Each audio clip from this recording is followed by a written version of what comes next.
Hello dear students, welcome back to our channel all about NCERT. I hope that you all are fine and doing well in our studies as well.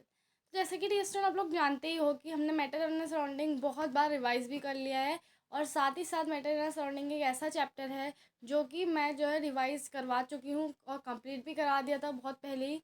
लेकिन आज matter in surrounding chapter का हम लोग करने वाला है revision. सिर्फ matter in surrounding ही नहीं बल्कि बायोलॉजी में जो आपका सबसे पहला चैप्टर है the fundamental unit of our life, इसको भी हम लोग रिवाइज करेंगे क्योंकि fundamental unit of our life मैंने आपको बिफोर न्यूक्लियस तक ही पढ़ाया था। मैं बिफोर न्यूक्लियस तक ही आपको जो है रिवाइज करवाऊंगी।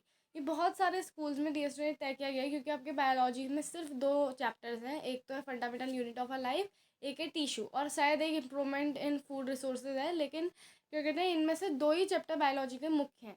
तो डिस्टेंट फाइनल और आपके जो PT2 और फाइनल और हाफ ईयरली होते हैं, इन सब में बायोलॉजी के ताकि चैप्टर्स आएँ, इसलिए आपके स्कूल वाले शायद न्यूक्लियस तक ही करवाएं।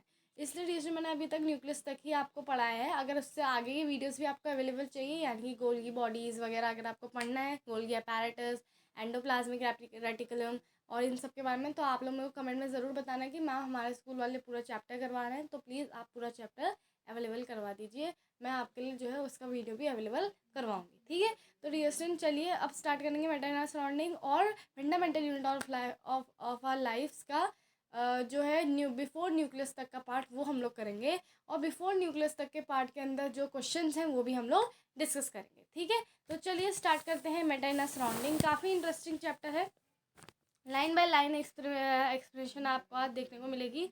तो बिल्कुल ये वीडियो बेझिझक होकर देखिए, लाइन बाय लाइन एक्सप्लेनेशन मिलेगी दोनों ही चीज़ों के रिवीजन में और साथ ही साथ क्वेश्चन आंसर्स भी डिस्कस किए जाएंगे दोनों ही चैप्टर्स के, ठीक है। तो चलिए स्टार्ट करते हैं।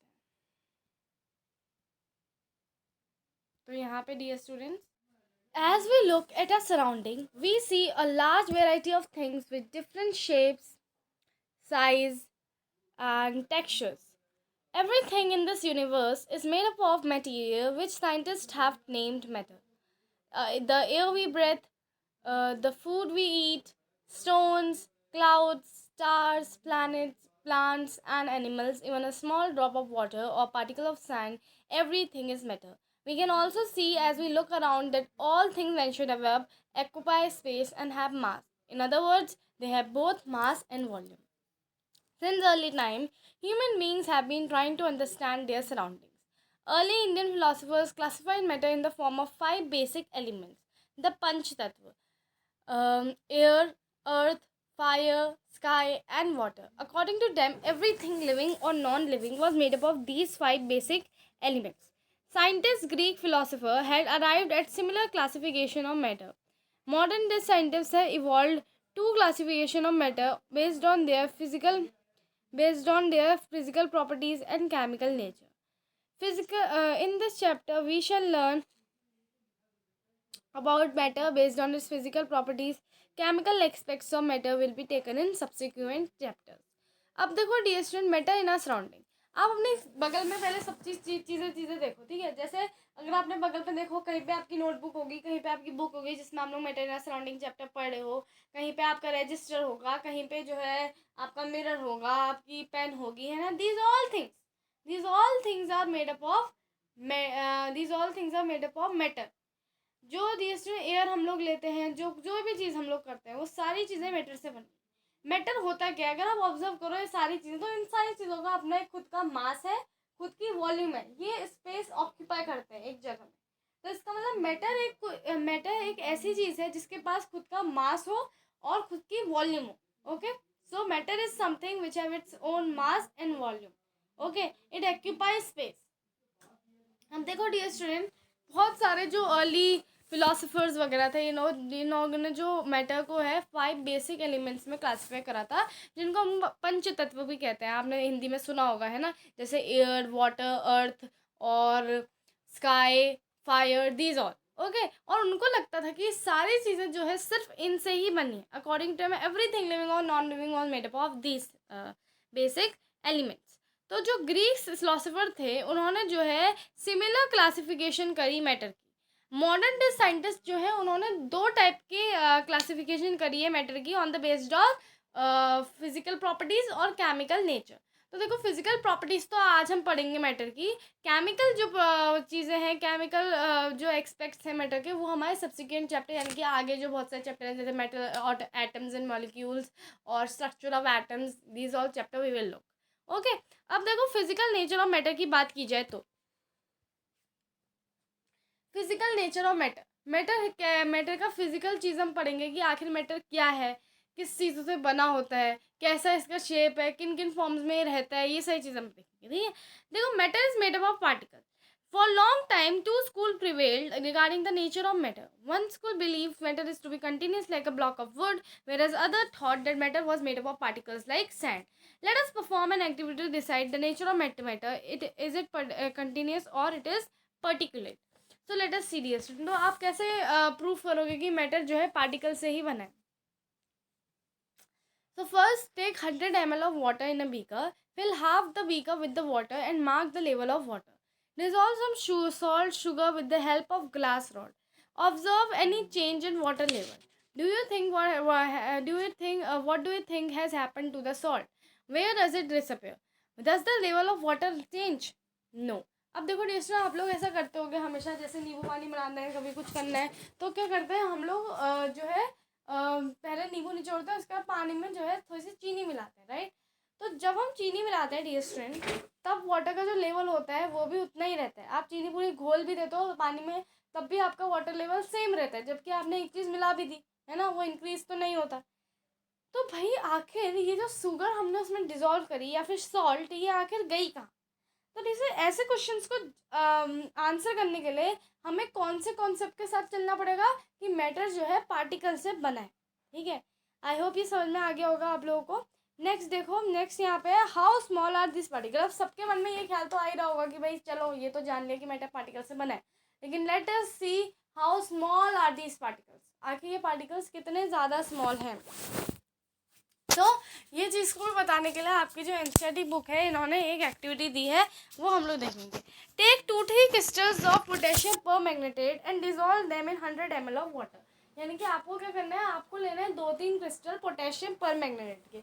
इसमें पोटेशियम पर मैग्नेट एक टाइप का आपका केमिकल होता है जो कि वायलेट कलर का होता है, बट आपकी बुक में पिंकिश कलर दिखा है। लेकिन आपको अभी कलर से एक चीज़ आपको देखनी है, ऑब्जर्व करनी है, वो हम देखेंगे। तो देखो 2-3 क्रिस्टल्स आपको पोटेशियम पर मैग्नेट के लेने हैं, ज़्यादा क्रिस्टल्स नहीं लेना है आपको, only 2-3 crystals you have to take, और उनको पानी में डिजोल्व कर देना है। अब क्या करना है, आप लोग जो 100 ml ऑफ पानी में डिजोल्व करोगे जब से, तो क्या होगा डिस्टर, आपको 10 ml पानी जो है सॉल्यूशन निकालना है और फिर 90 ml क्लियर वाटर में उसको डाइल्यूट करते जाना है। ये प्रोसेस आपको 5 to 8 टाइम्स रिपीट करनी है। उसके बाद आप देखोगे कि कलर चेंज आ रहा है ना। पोटेशियम परमैंगनेट के 2-3 क्रिस्टल्स जो है, फिर भी कलर जो है पोटेशियम परमैंगनेट सबसे पहले आपने जो है 100 ml ऑफ वाटर में डाला, उसमें कुछ कलर आया, फिर 10 ml निकाल के 20 ml में डाला, फिर कुछ कलर आया, थोड़ा लाइट हो गया लेकिन फिर भी कलर है। उसके बाद फिर से सेम प्रोसेस करी, फिर भी कलर है बट और भी ज़्यादा लाइट हो गया, और भी ज़्यादा लाइट हो गया, होते रहा। तो इससे आपको पता चलता है कि भाई जो पार्टिकल्स है, सिर्फ 2-3 क्रिस्टल पोटेशियम परमैंगनेट के करीब 1000 लीटर्स ऑफ पानी जो है कलर कर सकते हैं। इससे हमें ये पता चलता है कि particles of matter are so small in size that they just divide themselves repeatedly, and वो जो है अपने को जो है डिवाइड करते रहते हैं। पोटेशियम परमैंगनेट के पार्टिकल्स की बात करूँ तो, और वो जो है कहीं ना कहीं कलर लाते रहते हैं। ठीक है, तो कम इतने छोटे हैं पार्टिकल, करीब 100,000 लीटर्स ऑफ पानी जो है कलर कर सकते हैं। तो जैसे इस एक्टिविटी से हमें ये पता चलता है that particles of matter are so small in size, really very small, that they are so small in size beyond our imagination, जो हम इमेजिन भी नहीं कर सकते। इतने छोटे पार्टिकल्स होते हैं, हमें नहीं दिखते, हम नेकेड आइज से इन पार्टिकल्स को नहीं देख सकते। नेक्स्ट आते हैं हम लोग characteristics of particles of matters में। ठीक है, so first is particles of matter have spaces between them, यानी कि पार्टिकल जो है मैटर के, उनके बीच में स्पेसेस है। ये कैसे हम लोग बोलेंगे डियर स्टूडेंट्स, हम लोग जो है अपने रोज़ की ज़िंदगी में कितनी सारी चीज़ें बनाते रहते हैं। सपोज नींबू पानी हो गया, टी हो गया, दीज ऑल थिंग्स में। तो डियर स्टूडेंट, जब भी हम नींबू पानी मिलाते हैं बनाते हैं, तो हम पहले क्या कहते हैं, नींबू निचोड़ते हैं, फिर उसमें चीनी मिलाते हैं ना, तो बिल्कुल अच्छी तरह चीनी को घोल देते हैं। है ना उसमें, और मिक्स भी हो जाते हैं, है ना। तो पार्टिकल्स ऑफ मैटर क्या करते हैं, वो इतने छोटे होते हैं तो एक दूसरे की स्पेसेस के जो स्पेस होती है ना बिटवीन टू पार्टिकल्स, वहाँ पे एक पार्टिकल आ जाता है।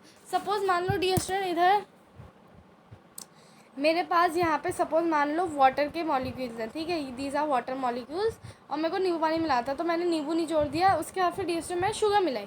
तो जो शुगर के पार्टिकल्स हैं, late me change the colour, okay, जो शुगर के पार्टिकल्स हैं ये देखो, इधर घुस गया एक, इधर घुस गया, इधर घुस गया, इधर घुस गया, है ना। तो जो इन पार्टिकल्स के बीच में स्पेसेस हैं, यहाँ पे शुगर के पार्टिकल्स घुस जाएंगे, ठीक है। तो पार्टिकल्स ऑफ मैटर है spaces between them. In activities 1.1 and 1.2, we saw that particles of sugar, salt or Dettol or potassium permanganate got evenly distributed in water. Similarly, when we make tea, coffee or lemonade, नींबू पानी, particles of one type of matter get into the spaces between particles of other. This shows that there is enough space between particles of matter. इससे ही हमें पता चल जाता है कि particles of matter के बीच में बहुत space होती है। ये क्लियर हो गया होगा। नेक्स्ट मूव ऑन करते हैं। Particles of matter are continuously moving. देखो, put an unlit incense stick. अब आपको क्या करना है डियर स्टूडेंट, मैं एक्टिविटीज़ रीड नहीं कर रही, मैं डायरेक्ट आपको एक्सप्लेन कर देती हूँ एक्टिविटी में कहा क्या है। तो देखो, put an unlit incense stick. अब आपको क्या करना है, इंसेंस स्टिक आती है ना अगरबत्ती, आपको एक वो अनलिट इंसेंस स्टिक आपके कॉर्नर में पुट करनी है क्लास के। आपको कितना पास जाना पड़ेगा उसकी स्मेल लेने के लिए, है ना, क्योंकि वो अनलिट है, वो अभी आपने जलाई नहीं है, तो आपको उसके पास जाना पड़ेगा अगर आपको स्मेल लेनी है उस अगरबत्ती की। वहीं पे अगर मैं बात करूँ लिट, यानी कि अगर आप लोग जो है अगरबत्ती को जला दोगे, आप लिट कर दोगे अगरबत्ती को, तो फिर क्या होगा, आपकी जो अगरबत्ती होगी उसकी स्मेल आप सेवरल मीटर्स अवे भी बैठे हो आपको आएगी, है ना। Because particles of matter are continuously moving. क्यों हुआ ऐसा? बिकॉज जिसमें particles of matter continuously move करते हैं। अब देखो जैसे इसी तरह आप लोग 2 ग्लास ले लो, बीकर ले लो, एक में आप रेड इंक डालो, ब्लू इंक डालो, पता नहीं, और एक में आप जो है हनी डाल लो, है ना। तो रिएक्शन आप लोग देखोगे कि थोड़े टाइम बाद वो दोनों चीज़ें अच्छी तरह से पानी में डिजोल्व हो जाती है। आपको स्टर नहीं करना है, आपको उनको वैसे ही छोड़ देना है। आप देखोगे कि थोड़े समय बाद they dissolve themselves into the water. Then आपको एक और एक्टिविटी करनी है, कॉपर सल्फेट या पोटेशियम परमैंगनेट आपको ले लेना है, ठीक है। और आपको क्या करना है, एक हॉट वाटर लेना है और अनदर कंटेनर आपको लेना है कोल्ड वाटर, और दोनों में आपको ये चीज़ डाल देनी है। तो आप लोग देखोगे कि भाई दोनों में जो है अपने आप थोड़े समय बाद जो है ये खुद जो है घुल जाएंगे, और किसी में ऐसा होगा कि ये बहुत जल्दी घुल जाएंगे और किसी में कम। हॉट वाटर में ज़्यादा जल्दी घुलेंगे, ऐसा क्यों? तो ये सारी चीज़ों का हम लोग आंसर करते हैं अब, क्योंकि अब आपका यहाँ पे जो पैराग्राफ है ये आपको सारे आंसर बताएगा। Particles of matter are continuously moving, that is they possess what we call kinetic energy. As the temperature rises, the particles move faster, so we can say that increase in temperature, the kinetic energy of particle also increases.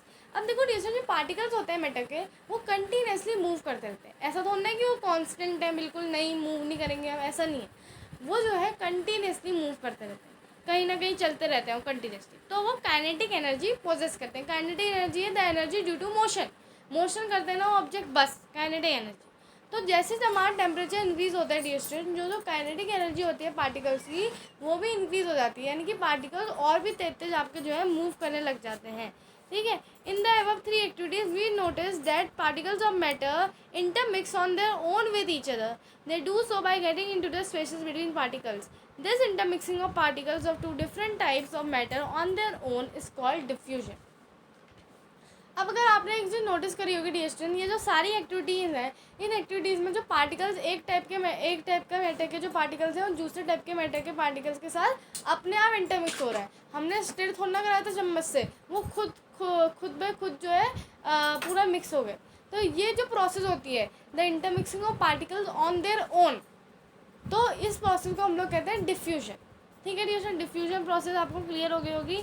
अभी आगे जो आपके और भी chapter देंगे इसमें आपको diffusion और भी ज़्यादा क्लियर हो जाएगा, ठीक है। अब जो है क्योंकि ये पार्टिकल्स खुद एक दूसरे में जो है अच्छी तरह एक दूसरे की जो पार्टिकल्स के बीच में स्पेसेस है वहाँ पे अच्छी तरह आकर जो है डिफ्यूज हो जाते हैं।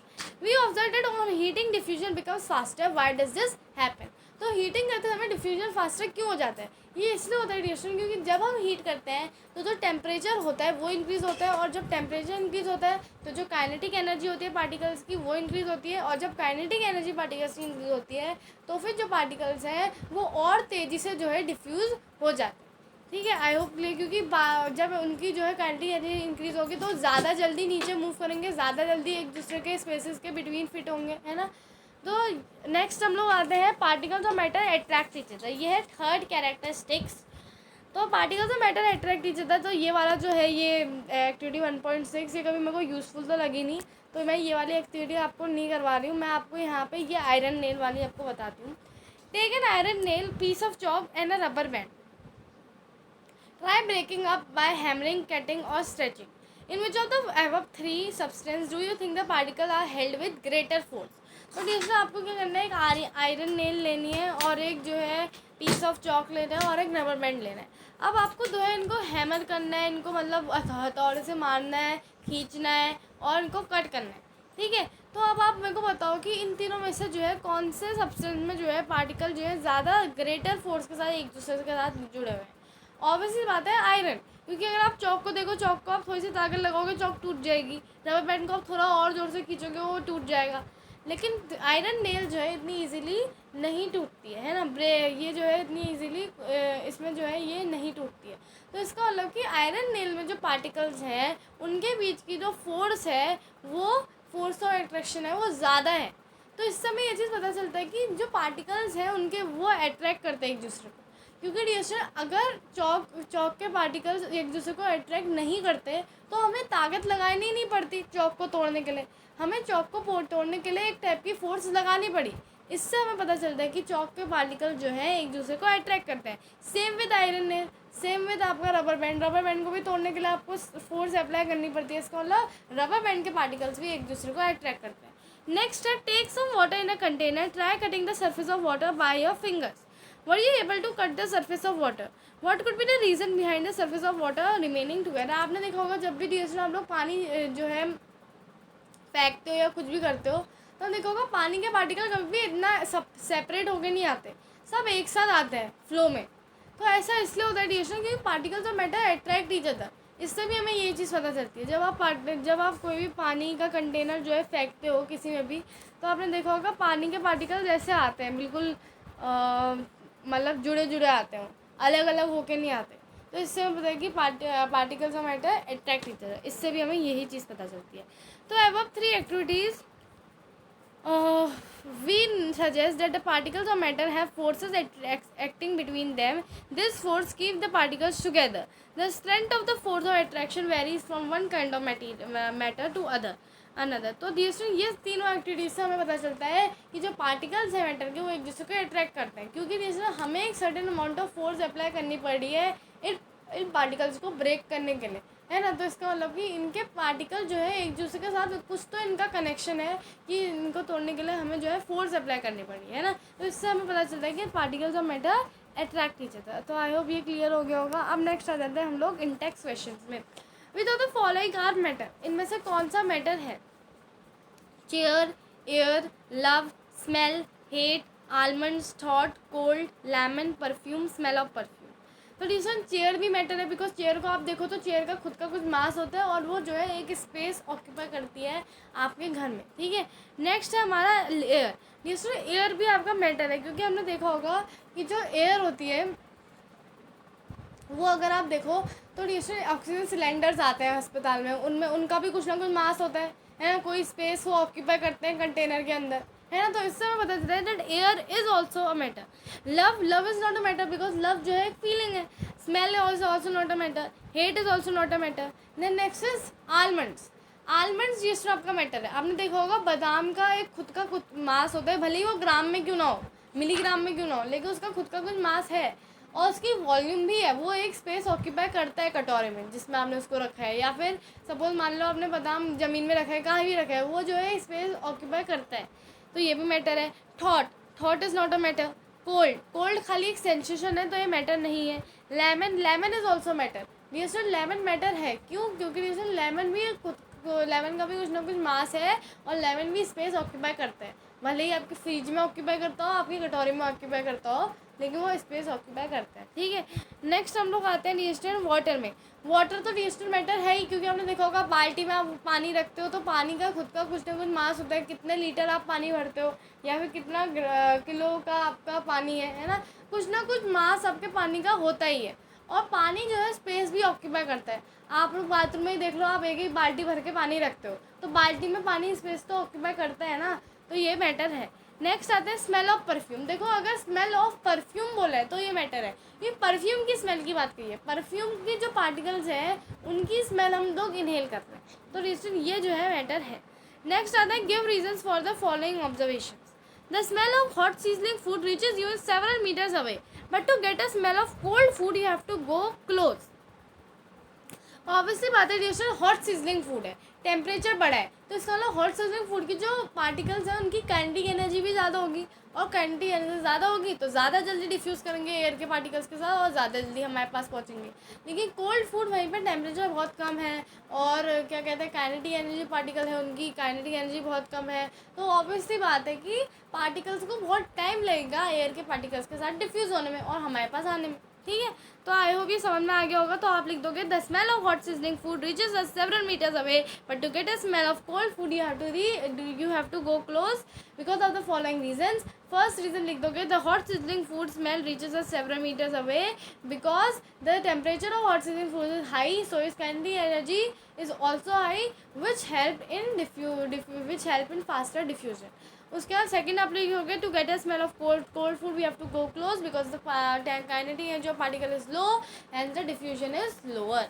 ठीक है, नेक्स्ट है the diver is able to cut through the water in the swimming pool which property of matter does it show. तो कट थ्रू द वाटर, इससे तो साफ पता चल रहा है that particles of matter attract each other. Next है what are the characteristics of particles of matter. तो सबसे पहले the particles of matter have spaces between them, the particles of matter are continuously moving, the particles of matter attract each other. So I hope that ये चीज़ clear हो गई होगी matter and surrounding में, ये तीन चीज़ जो कैरेक्टरिस्टिक्स हैं। Okay, now moving on to states of matter. तो डिस्टेंस स्टेट्स ऑफ मैटर देखते हैं। Observe different types of matter around you. what are its different states? We can see that the matter around us exists in three different states: solid, liquid and gas. तो तीन different state में particles हमें दिखते हैं। These states arise due to variation in characteristics of particles of matter. और ये states क्यों arise होती हैं? क्योंकि कहीं ना कहीं डिफरेंस होता है हर एक चीज़ में, जो हर एक मैटर जो होता है उसकी कैरेक्टरिस्टिक। सपोज कोई कैटेगरी जो है मैटर की ऐसी है जिनकी जो है फोर्स ऑफ अट्रैक्शन बहुत ज़्यादा है, कोई कैटेगरी मैटर की ऐसी है जिनकी जो है कहना कि वो बहुत जल्दी जल्दी मूव करते हैं, जिनकी काइनेटिक एनर्जी ज़्यादा है। तो कैरेक्टरिस्टिक जो पार्टिकल्स की होती है पार्टिकल्स ऑफ मैटर की, अगर इनमें डिफरेंस आ जाता है तब आपकी डिफरेंट स्टेट्स फॉर्म होती हैं। ठीक है, now let us study the properties of these three states of matter in detail. तो कौन कौन सी हैं three state? Solid state, liquid state and gaseous state. तो सबसे पहले सॉलिड स्टेट में आते हैं। तो आप लोगों के पास पेन है, बुक है, नीडल है, ये सारे आपके जो है ऑब्जेक्ट है। अब आप लोग ट्राई करो इन सब ऑब्जेक्ट को जो है तोड़ने की, बहुत रेजिस्ट करेंगे तोड़ने में, अपना शेप चेंज करने में, या इनको दबाने की कोशिश करो, ये बिल्कुल चेंज ही नहीं होंगे बिकॉज ये बहुत ज़्यादा रेजिस्ट कर रहे हैं, ये बहुत ज़्यादा रिजिड है। आप लोग कितनी कोशिश कर लो ये नहीं होंगे, है ना। आयरन ले लो, आप कोई आयरन कुछ भी चीज़ है, आप उसको कंप्रेस करने की कोशिश करोगे, कंप्रेस नहीं होगा। आप उसको जो है क्या कहते हैं तोड़ने की कोशिश करोगे, नहीं होगा, है ना। तो ये बहुत रेजिस्ट करते हैं। तो सॉलिड जो है ये जो है इनके पास होता है definite shape. We can observe that all these have definite shape, distinct boundaries and fixed volume, that is they have negligible compressibility. Solids have a tendency to maintain their shape when subjected to outside force. Solid may break under a force but it is difficult to change their shape, so they are rigid. अब देखो इसमें जो solids होते हैं इनके पास जो है कहीं ना कहीं डेफिनेट शेप होता है ना, डेफिनेट शेप इनके पास होता है।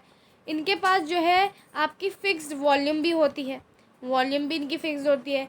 इनके पास जो है डियर स्टूडेंट कहीं ना कहीं इनकी कंप्रेसिबिलिटी नेग्लिजिबल होती है। नेग्लिजिबल यानी कि कंप्रेस हो ही नहीं सकते, इनकी वॉल्यूम आप चेंज ही नहीं कर सकते, भले आप इनको कितना दबा लो। अगर ये सॉलिड कोई इस सॉलिड की वॉल्यूम कुछ है तो आप उसकी वॉल्यूम चेंज नहीं कर सकते, है ना। Negligible compressibility. सॉलिड्स को जब आप आउटसाइड फोर्स में लगाते हो तो ये जो है बहुत ज़्यादा रेजिस्ट करते हैं, ये टूट तो जाएंगे फोर्स में, है ना। अगर आप बहुत ज़्यादा एक्सेसिव फोर्स लगाओगे टूट जाएंगे बट इनका शेप चेंज नहीं होगा, तो ये बहुत रेजिस्ट है, रिजिड है। ठीक है, तो they have a tendency to maintain their shape. अब देखो डियर कुछ कुछ consider the following. What about rubber band?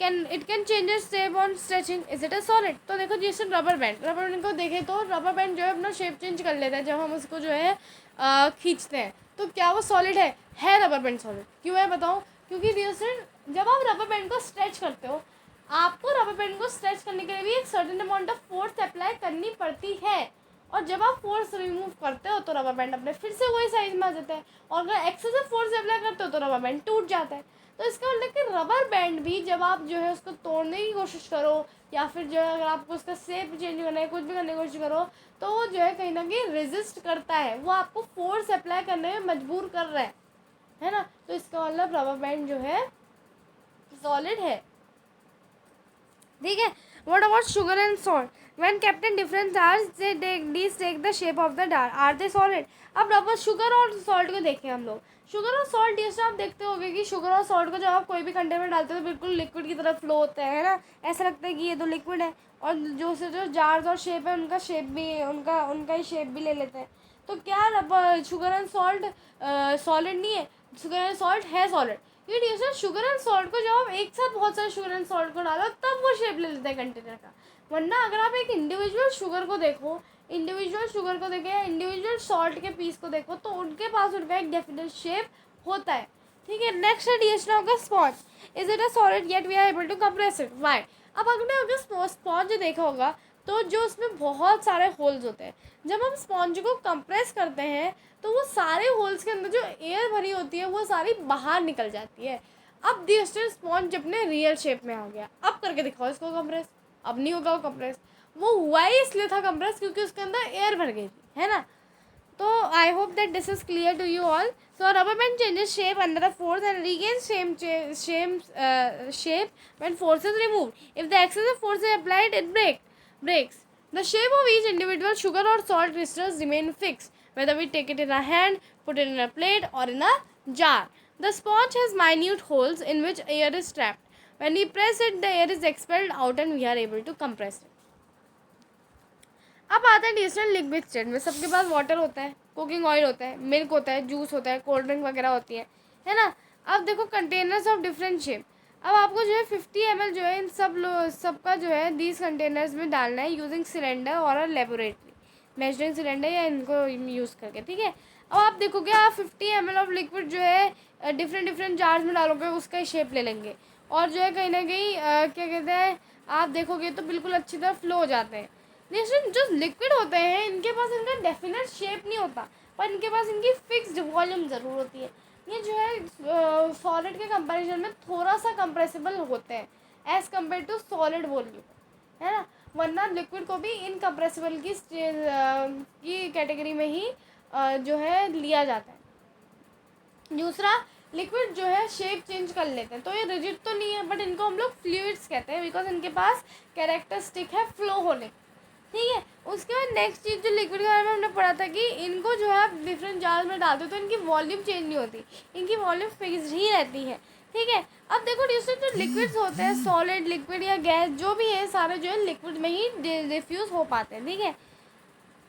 तो जैसे आपने देखा होगा पानी में समुद्र में आपने देखा होगा कि जो भी होता है वहाँ पे जो बहुत सारे क्रीचर्स होते हैं जो कि सी वाटर में रहते हैं या फिर पानी के अंदर रहते हैं, वो लोग सांस कैसे लेते हैं. वो लोग सांस जिसमें इसलिए लेते हैं बिकॉज पानी के अंदर डिजॉल्व ऑक्सीजन होती है ना. तो इसका मतलब गैस जो है पानी में डिजॉल्व हो सकती है. Second thing that we notice is आपको पता है कि शुगर आपने देखी होगी. Sugar is a solid. आप पानी में डिजॉल्व कर पाते हो ना उसको. Similarly dear student we have juice जो वो होते हैं स्क्वैश आते हैं. स्क्वैश आपके किसान का हो गया किसका भी हो गया, आप डालते हो थोड़ा सा पानी में मिला देते हो उसको, you get your beautiful orange drink और वट एवर जूस. तो डियर स्टूडेंट सॉलिड लिक्विड और गैस ये सारे लिक्विड में डिजॉल्व हो पाते हैं. अब देखो जो डिफ्यूजन रेट होता है लिक्विड्स का वो जो है कहीं ना कहीं सॉलिड से ज़्यादा होता है. क्यों होता है? क्योंकि लिक्विड स्टेज में जो पार्टिकल्स होते हैं वो ज़्यादा फ्रीली मूव करते हैं और उनके बीच में जो है ज़्यादा स्पेस होती है as compare two particles in solid. तो डियर आई होप ये लिक्विड स्टेट भी आपको बिल्कुल क्लियर हो गई होगी. अब गैसियस स्टेट में आते हैं. गैसियस स्टेट में डिएस्टर आपने जो है बैलून वाले जो आते हैं उन लोगों को देखा ही होगा, और वो लोग गैस इस्तेमाल करते हैं बैलून को भरने के लिए वगैरह वगैरह। अब आपको मेन चीज़ में करनी क्या है, इसमें आपको करना है 100 ml की जो सिरिंज आती है ना वो लेनी है। 3 सिरिंज लेनी है आपको। एक सिरिंज में आपको जो है खाली छोड़ देना है, जो भी चीज़ खाली है आपको पता है उसके अंदर जो है एयर होती है। एक सिरिंज में आपको भरना है थोड़ा सा वाटर, और एक सिरिंज में आपको क्या करना है, चॉक के जो है पीसेस उसमें भरने हैं। अब आप उनको कंप्रेस करने की कोशिश करो पिस्टन लगा के, ऊपर से दूसरी साइड से आप अपना हाथ लगाओ या फिर रबर का कुछ भी अगर आपके पास कुछ हो तो आप वो लगाओ, ठीक है। और अब आप कंप्रेस करने की कोशिश करो। आप देखोगे कि आप सॉलिड और लिक्विड जो है उनको तो कंप्रेस कर ही नहीं पाओगे, पर जो गैस होगी उसको आप लोग कंप्रेस कर पाओगे। तो इस समय ये पता चलता है कि गैस आर हाईली कंप्रेस। आपने देखा होगा बहुत सारी गैसेज जो है कंप्रेस होकर रखी जाती हैं और हमारी यूज़ आती है ना। जैसे आपने देखा होगा कि जो लिक्विफाइड पेट्रोलियम गैस है जिसको हम एलपीजी कहते हैं, जो हमारे होम में इस्तेमाल होती है कुकिंग के लिए एक्सेट्रा के लिए, या फिर ऑक्सीजन देख लीजिए जो फिर सिलेंडर्स में होती हैं अस्पताल वगैरह में। आपने देखा होगा जो हॉस्पिटल्स वगैरह होते हैं वहाँ पे ऑक्सीजन यूज़ की जाती है जो कि लिक्विड फॉर्म में होती है। और आपने देखा होगा कंप्रेस नेचुरल गैस जो है ये आजकल ज़्यादा यूज़ की जाती है as a fuel, because of its high compressibility. और क्या हाई कंप्रेसिबिलिटी और जो लार्ज वॉल्यूम है गैस की वो भी जो है छोटे से सिलेंडर में आप लोग फिल कर पाते हो और बहुत इजीली जो है ट्रांसपोर्ट हो जाती है, ठीक है। अब देखो डिस्टर हम लोग को पता चल जाता है कि किचन में क्या बन रहा है विदाउट इवन एंटरिंग देयर। कैसे? क्योंकि जो किचन में जो आपके पार्टिकल्स होते हैं, जो फूड कुक हो रहा है, फूड के जो पार्टिकल्स हैं, aroma of food when mix with air they reaches us, है ना।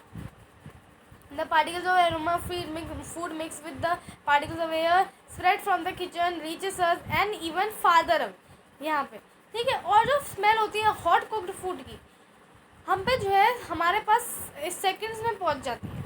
इस स्मेल को आप लोग कंपेयर करो डिफ्यूजन ऑफ सॉलिड्स और लिक्विड से, ठीक है। देखो जो स्मेल होती है हॉट कुक्ड फूड, आपने देखा होगा हॉट कुक्ड फूड को आपने देखा होगा कि स्मेल जो है हम पे सेकंड में पहुँच जाती है। वहीं पे आप लिक्विड की स्मेल देखो या फिर सॉलिड को देखो, ये जो है आप पे इतनी अच्छी तरह डिफ्यूज़ नहीं हो पाएंगे। लेकिन गैसेज आर हाईली डिफ्यूजन। आपने कहोगे कि बिल्कुल जैसे ही गैसेज में जो है जैसे ही आप गैसेज जो है फट से डिफ्यूज़ हो जाती है। जैसे आपका कोई फूड कुक हो रहा है, फूड का जो ऊपर जो आ रहा है फूड के जो पार्टिकल्स आ रहे हैं गैस के फॉर्म में, वो फटाफट से जो है जो गैस के साथ ऊपर जो है डिफ्यूज़ हो रहा है और फटाफट हमारे पास स्मेल आ रही है। लेकिन अगर आप वहीं पर लिक्विड और सॉलिड का डिफ्यूजन रेट देखो तो बहुत ज़्यादा कम है as compare to gas. Gas में क्यों है डिफ्यूजन का रेट ज़्यादा? क्योंकि रिएक्शन गैस के पार्टिकल्स की हाई स्पीड होती है और उनके पास बहुत ज़्यादा हाई स्पेस होती है, तो इससे जो है gases show the property of diffusing very fast into other gases, ठीक है। नेक्स्ट है गैसियस स्टेट में जो है पार्टिकल जो है रैंडमली मूव करते हैं हाई स्पीड में, तो इसकी वजह से जो है इस रैंडम मूवमेंट की वजह से वो पार्टिकल जो है एक्सर्ट करते हैं pressure on the walls of the container, ठीक है। तो जो प्रेशर एक्सर्ट किया जाता है गैस के द्वारा, ये जो है फोर्स एक्सर्टेड बाय गैस होती है per unit area of the walls of the container. यानी कि डिस्टर आपने प्रेशर के बारे में पढ़ा था ना क्लास 8th में, वही चीज़ कह रहा है ये चीज़ कि भाई जो गैस पार्टिकल्स हैं वो क्योंकि रैंडमली फ्री स्पीड में मूव करते हैं, बिकॉज आपको पता है गैस के पार्टिकल्स के बीच में बहुत ज़्यादा स्पेस होती है, तो रैंडम मूवमेंट में मूव करते रहते हैं। तो इसकी वजह से क्या होता है वो कंटिन्यूसली जो है कंटेनर के जो आउटर होता है जो वॉल्स होती है उसमें जो है प्रेशर एक्सर्ट करते हैं। तो आई होप दैट ये क्लियर हो गया। हम नेक्स्ट आते हैं इंटेक्स क्वेश्चंस में। Yes, the mass per unit volume of a substance is called its density. Density equals to mass by volume. Arrange the following in order increasing density: air, exhaust from chimneys, honey, water, chalk, cotton and iron. हमें पता है कि density क्या होती है mass per unit of the volume। आपको पता है कि सॉलिड्स के पास जो है हाईएस्ट डेंसिटी होती है, देन लिक्विड्स, और उसके बाद लीस्ट डेंसिटी गैसेस। तो ये सबसे पहला आ जाएगा आपका इसमें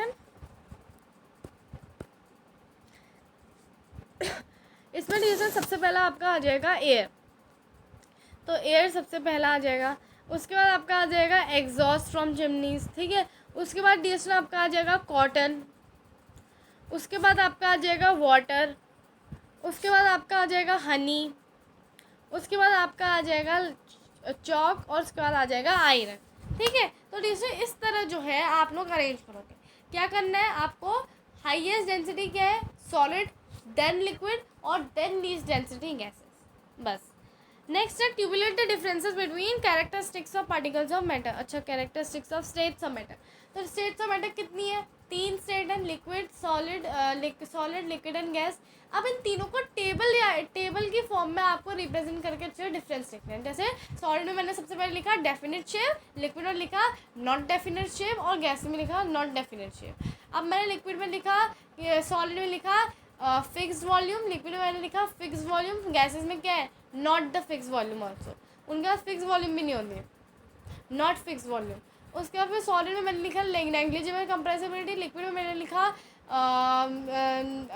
incompressible but little compressible as compare to solid. उसके बाद मैंने गैसेस में लिखा हाईली कंप्रेसिबल। उसके बाद मैंने सॉलिड में लिखा कि solid have the highest inter particle forces of attraction between them.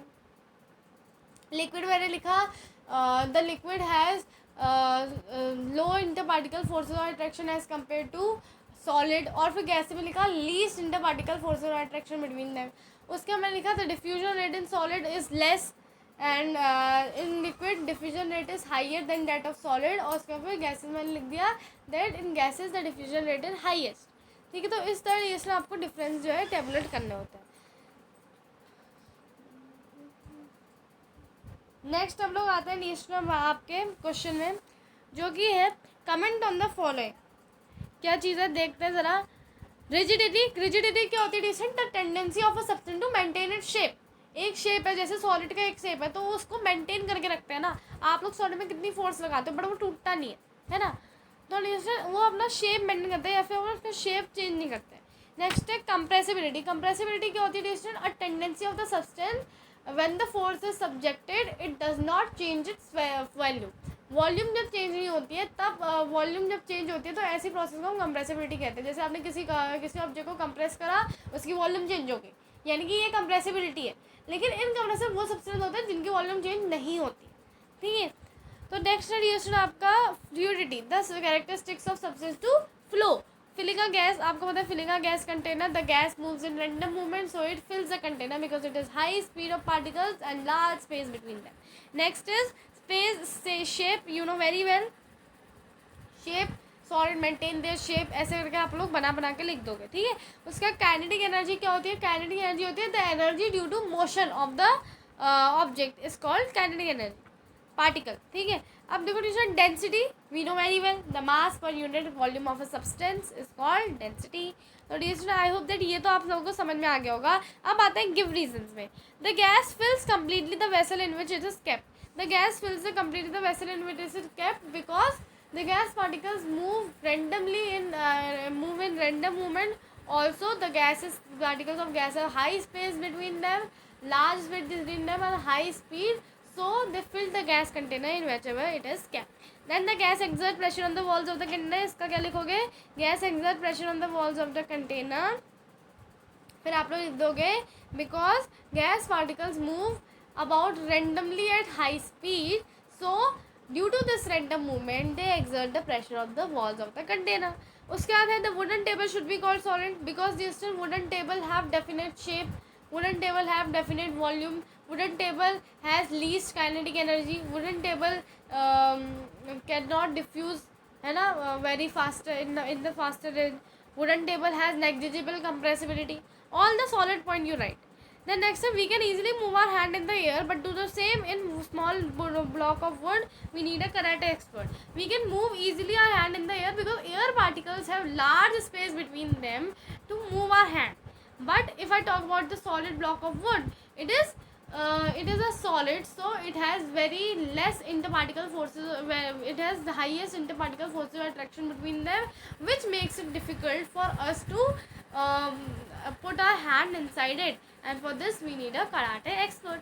The next is liquid generally have lower density as compared to solids, but you must have observed that flies floats on water, find out why। तो this is very easy. आपने notice करा होगा ना कभी कभी ice में कि ice में थोड़ा एयर बबल्स टाइप के होते हैं, आपने आइस के नीचे के सरफेस में भी देखा होगा, गोला गोला टाइप का बना रहता है ना आइस में। डिस्टेंस जो आइस का कंटेनर होता है, जब हम उसमें जो है पानी भरते हैं तो ऑलरेडी उस कंटेनर के अंदर जो है बहुत ज़्यादा गैस अवेलेबल होती है। तो क्या होता है, जब हम पानी भर के आइस जमाने रखते हैं तो जब पानी फ्रीज हो जाता है जो, तो फिर क्या होता है डियर स्टूडेंट, जो एयर बबल्स होते हैं वो भी उसके अंदर ही रहता है। तो जब उसके अंदर एयर ऑलरेडी है तो हमें पता था least density is of air only, gas only, है ना। तो क्या होता है, वो फ्लोट करती है ना पानी। आई होप ये समझ में आ गया होगा सब लोगों को। नेक्स्ट आ जाता है can matter change it's state. तो चलिए इसको फटाफट पढ़ लेते हैं, आखिर क्या होता है मैटर के चेंज स्टेट में। Yes, dear student, the matter can change its state. So how it can change, this is a big question. So let us do this. तो आपको पता है मैटर जो है कैसे कैसे अवेलेबल है, सॉलिड एज आइस, उसका वो लिक्विड बन जाता है family of water, gas as water vapour, है ना। So what happens inside the matter due to the change of during the change of state, what happens to the particles of matter during the change of states, how does the change of state take place, we need to answer all these questions, isn't it? तो dear student चलो फटाफट करते हैं सारी चीज़ें।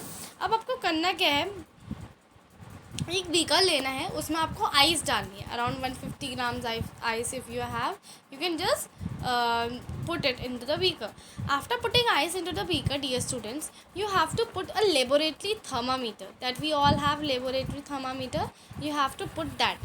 तो आप लोग वो पुट करोगे उसमें, और फिर क्या होता है, आपको जो है उसको हीट करना है।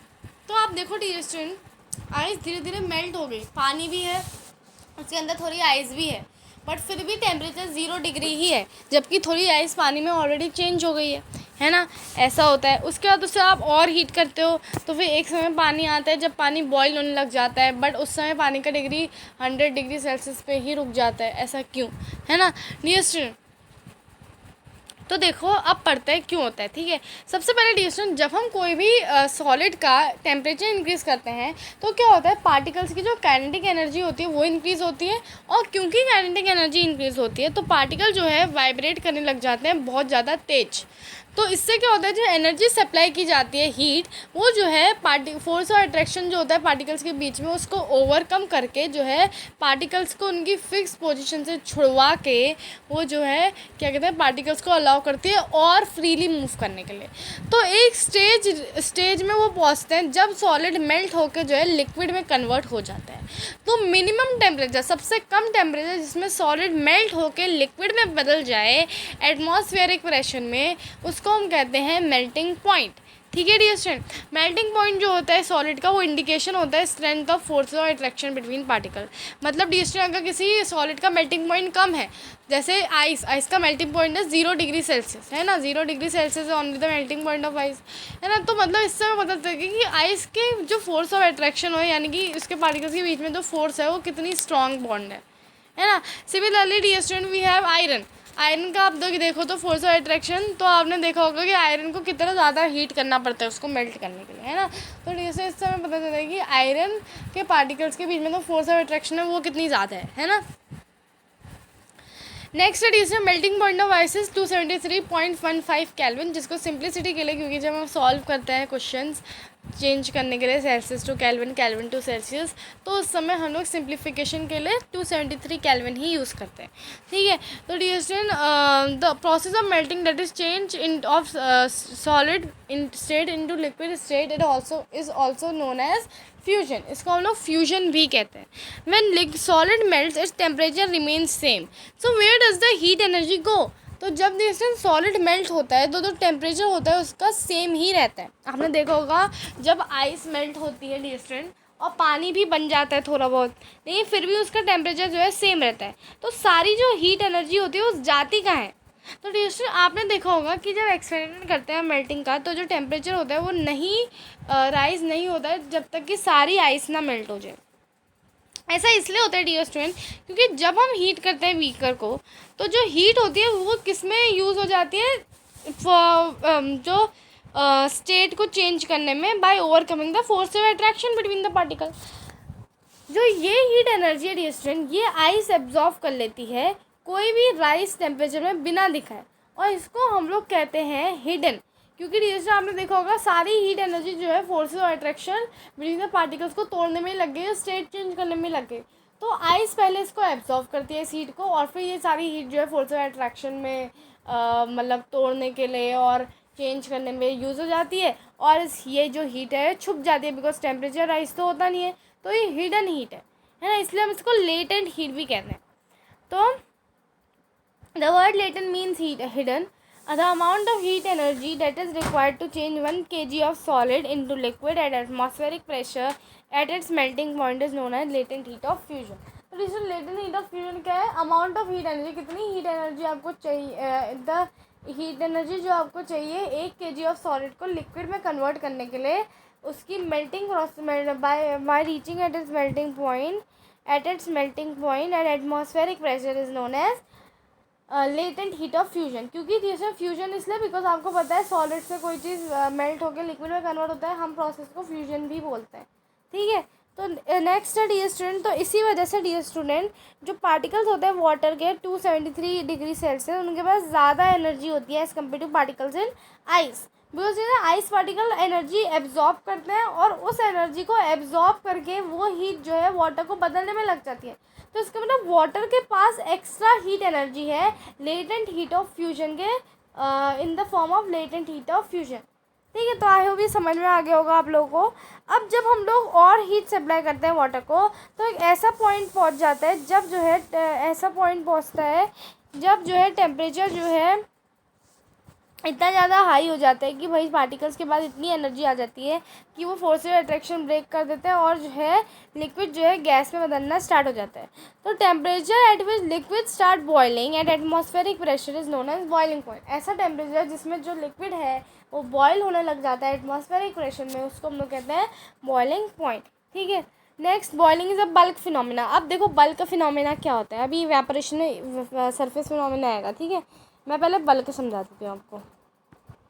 सो डियर स्टूडेंट एक मिनट, यहाँ पे हाँ खुल गया है। तो डियर स्टूडेंट ये देखिए, suppose this is a container. एक मिनट, ये कलर अच्छा ही लग रहा है, दिख भी नहीं रहा है इतनी अच्छी तरह ये। एक minute dear student, let me change it.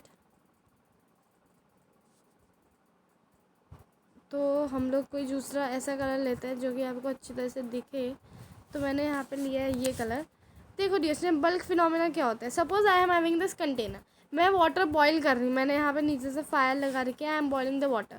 तो डियर स्टूडेंट बल्क फिनोमेना में क्या होता है, कोई मैटर नहीं करता आपका जो पार्टिकल है वो कहाँ पे है, वो टॉप में है बॉटम में है, it does not depend on that.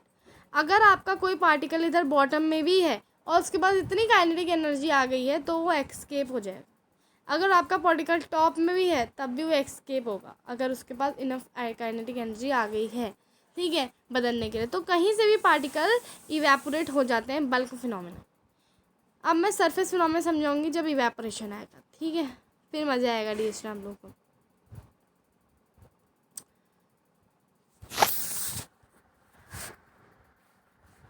तो यहाँ पे हम लोग आ गए हैं, अब हम लोग ये जो है इधर पढ़ते हैं। तो dear student, particles from bulk of the liquid gain enough energy to change into vapour state. For water at this temperature 273 kelvin 100 degree Celsius, तो कितना हो जाएगा dear student, because 373 kelvin is 100 degree Celsius. और हमें पता है हम कैसे कन्वर्ट करते हैं डियर स्टूडेंट, क्योंकि हमें पता है 0 डिग्री इक्वल्स टू 273 केल्विन। ठीक है, तो हम लोग को जैसे कोई भी चीज़ को अगर केल्विन में कन्वर्ट करना होता है तो what we do is we just add 273, और जब हमें सेल्सियस में कन्वर्ट करना पड़ता है केल्विन से, we minus 273। Okay, next is dear student, can you define the latent heat of vaporisation. Very simple dear student, the amount of heat energy that is required to change 1 kg of liquid into gas at atmospheric temperature at its boiling point is called latent heat of vaporization.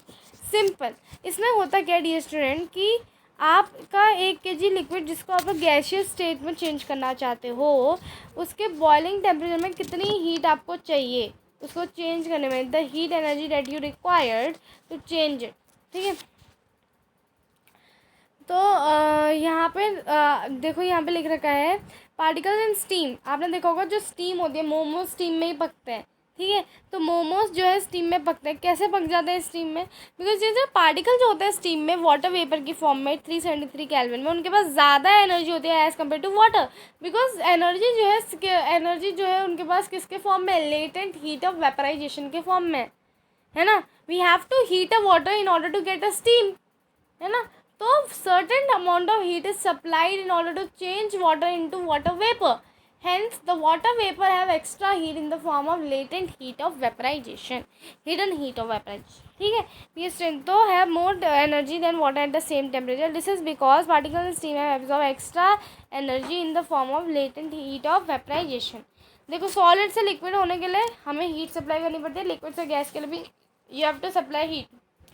Gas से अगर आपको liquid में आना है वापस तो you have to cool down the temperature, and liquid से solid में आना है अगेन कूल, ठीक है। अब देखो इससे हमें पता चलता है कि जो स्टेट होती है मैटर की वो चेंज करी जा सकती है दूसरी स्टेट में by changing its temperature, temperature change करके भी की जा सकती है ना। We have learned that the subsequent about subsequent substances around us change from solid to liquid, but there are few substances on application of heat, ठीक है। तो हमने ये तो पढ़ लिया कि सब्सटेंस जो है सॉलिड से लिक्विड में कन्वर्ट हो जाते हैं एप्लीकेशन ऑफ हीट में, बट कोई कोई सब्सटेंस रिएक्शन ऐसे भी होते हैं जो डायरेक्टली सॉलिड से गैस में चेंज होते हैं विदाउट कन्वर्टिंग इनटू लिक्विड। तो अब हम लोग पढ़ते हैं ऐसे सब्सटेंसेस के बारे में।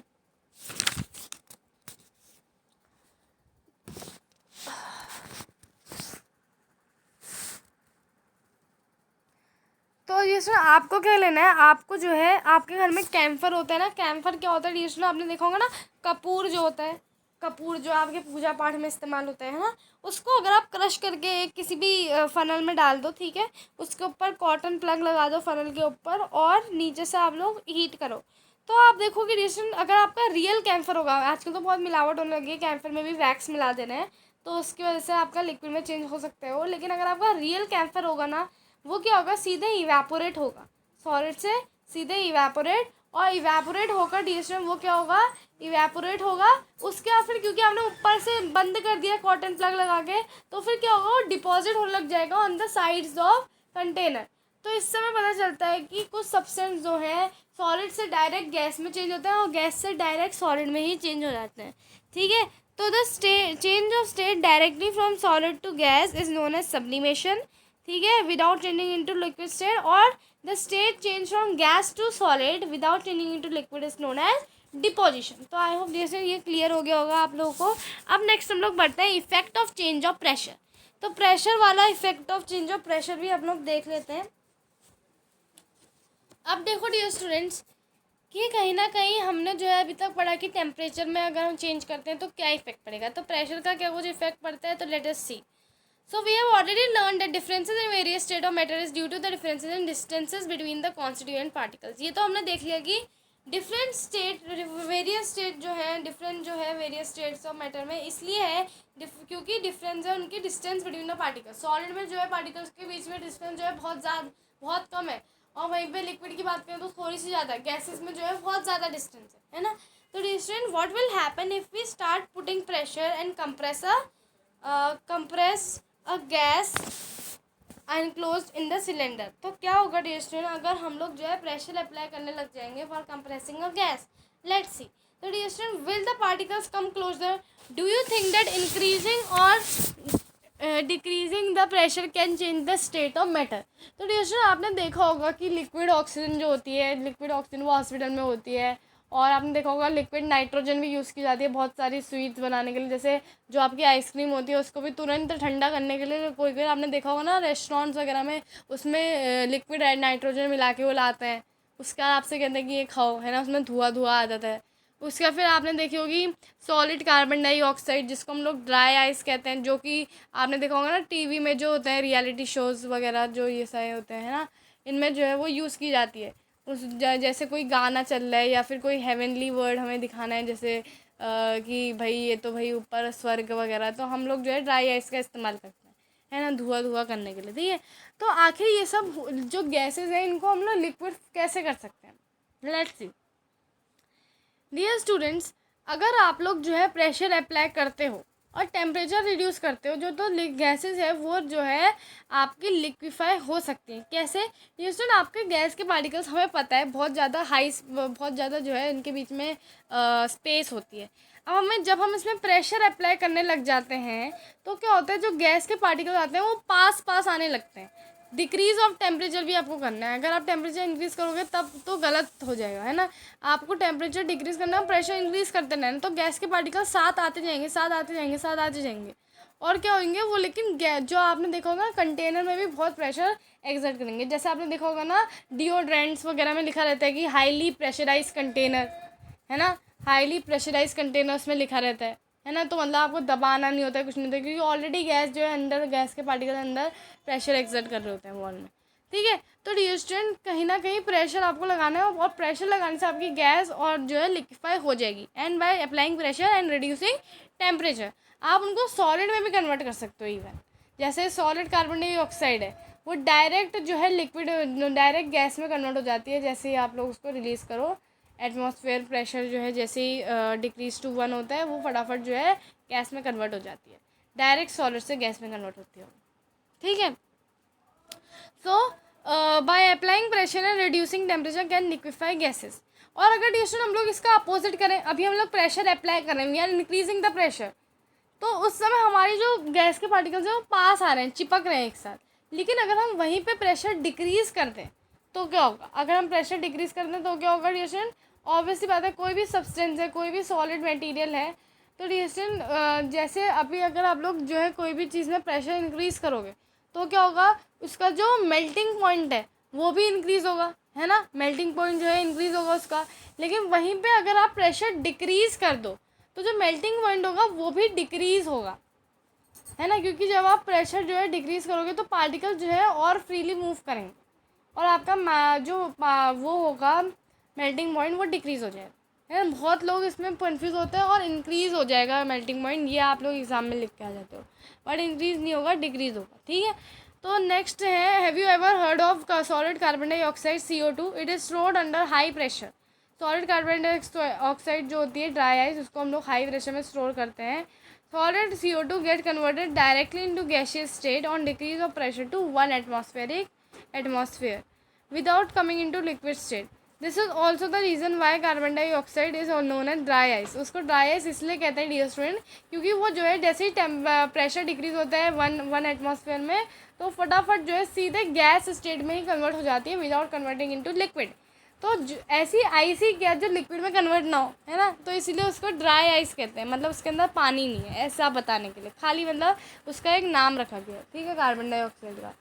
अब नेक्स्ट आते हैं हम लोग, does we can say that pressure and temperature determine the state of substance whether it will be solid, liquid और गैस। तो आई थिंक ये तो डिस्कशन आप लोग क्लियर हो गया होगा कि प्रेशर और टेम्परेचर जो है वो डिटरमाइन करते हैं कि क्या स्टेट होगी मैटर की, ठीक है। अब नेक्स्ट आते हैं हम लोग इवेपोरेशन में। ओके, सो यहाँ पे आपको बड़ा अच्छी तरह इन्होंने चार्ट बना के दिया है। सॉलिड से लिक्विड जाएगा तो फ्यूजन, देन लिक्विड से गैस जाएगा वेपराइजेशन, गैस से सॉलिड जाएगा तो डिपोजिशन, वहीं पे सॉलिड से गैस जाएगा तो क्या होगा, सब्लिमेशन, ठीक है। लिक्विड से सॉलिड जाएगा तो क्या होगा, सॉलिडिफिकेशन, गैस से लिक्विड जाएगा तो क्या होगा, कंडेंसेशन। तो आई होप ये क्लियर हो गया होगा। अब आते हैं कुछ इंटेक्स क्वेश्चंस में। Convert the following temperature into Celsius scale. First है 300 केल्विन। 300 केल्विन को अगर आप करोगे तो कैसे करोगे, तो 300 kelvin is also very easy. सबसे पहले डियर स्टूडेंट आपको पता है कि केल्विन से अगर किसी चीज़ को सेल्सियस में कन्वर्ट करना होता है, हमें से माइनस कर देना होता है 273 को, तो आप लोग माइनस कर दोगे, है ना। तो कितना हो जाएगा, ये जाएगा 27 डिग्री सेल्सियस। इसी तरह डियर स्टूडेंट नेक्स्ट हमारे पास है 573 केल्विन। 573 केल्विन माइनस 273 केल्विन कितना हो जाएगा, ये हो जाएगा आपका 300 डिग्री सेल्सियस, है ना। तो इस तरह आप लोगों को कन्वर्जन करना होता है। अब नेक्स्ट क्वेश्चन है, what will the physical state of water eight 250 degree Celsius. Obviously बात है डियर स्टूडेंट 250 डिग्री सेल्सियस है, तो उस समय वाटर का जो फिजिकल स्टेट होगी वो होगी गैसियस फॉर्म में, गैसियस स्टेट में। Next is 100 degree Celsius gaseous state में भी हो सकती है और लिक्विड स्टेट में भी हो सकती है, क्योंकि हमने लेटेंट हीट ऑफ वेपराइजेशन के बारे में अभी अभी पढ़ा। For any substance why does the temperature remains constant during the change of state. कोई भी सब्सटेंस के लिए टेम्परेचर हमेशा सेम क्यों रहता है जब हम चेंज करते हैं? Because of latent heat, because when we change the state of a substance, when we change the state of the substance, the heat applied to it is used up for changing the state by overcoming the forces of attraction between them. So such heat is hidden into the content of the container. ठीक है, that is why the reason behind this is the latent heat. ठीक है, next is suggest the method to liquefy atmospheric gases. Very simple, we know that by increasing pressure and increasing pressure and decreasing temperature, reducing temperature can liquefy gases. Next are the reaction evaporation. Reaction हमेशा ज़रूरत नहीं है कि आप लोगों को हमेशा जो है बॉयल ही करना पड़ेगा, या आपको हमेशा जो है हीट ही सप्लाई करनी पड़ेगी किसी चीज़ को चेंज करने में। आप जो है जो बहुत सारी चीज़ें ऐसी होती हैं जिनको आप लोग बिना हीट सप्लाई करे भी उसकी दूसरी फॉर्म में चेंज कर देते हो। जैसे आपने देखा होगा, जब आप वाटर को बिल्कुल सुबह से शाम तक, सुबह आपकी मम्मी पानी लाई, सपोज मान लीजिए आपके लिए, आपने उसको टेबल में रख दिया और आप पीना भूल गए, आप बहुत बिजी थे अपने काम में, रात में आपकी मम्मी आती है पानी का गिलास लेने रात में, ठीक है, क्योंकि मम्मी जो है रात में सारे बर्तन धो रही होती है, फिर कहती है कि किसी का कोई गिलास तो नहीं है, फिर चेक करती हूँ तो आपका गिलास मिलता है उनको, तो उसमें पानी जो है पूरा आधा हो जाता है ना। तो रिएक्शन ऐसा होता है, आप रियल लाइफ एग्जाम्पल से लो। आपने देखा होगा जब वाटर को जो है लेफ्ट करते हो अनकवर्ड, तो वो जो है पानी कम हो जाता है ना, स्लोली वो वेपर में चेंज हो जाते हैं। आपके क्लोथ्स सूख जाते हैं, सुबह तो मम्मी भिगो के ही लाई होती है क्लोथ्स को, लेकिन फिर दिन तक सूख जाते हैं, है ना। तो रिएक्शन क्या होता क्या है पानी को इन दो केसेस में? हम लोग हीट तो सप्लाई करते नहीं है, हम लोग इनको बर्नर के ऊपर रखते तो है नहीं, तो कैसे हो जाते हैं ये सारी चीज़ें? रिएक्शन लेट अस सी। हमेशा हमें ज़रूरत नहीं पड़ती कि भाई हम लोग हमेशा हीट ही सप्लाई करें किसी की स्टेट चेंज करने में। So dear students, what happen is that आपको पता है जो पार्टिकल्स होते हैं वो कभी भी रेस्ट में नहीं होते, वो हमेशा मूव करते रहते हैं। कोई भी टेम्परेचर में, गैस, लिक्विड या सॉलिड में, there are particles of different amount of kinetic energy. In case of liquid, a small fraction of particles at a surface having higher kinetic energy is able to break away from the force of attraction of other particles and gets converted into vapor.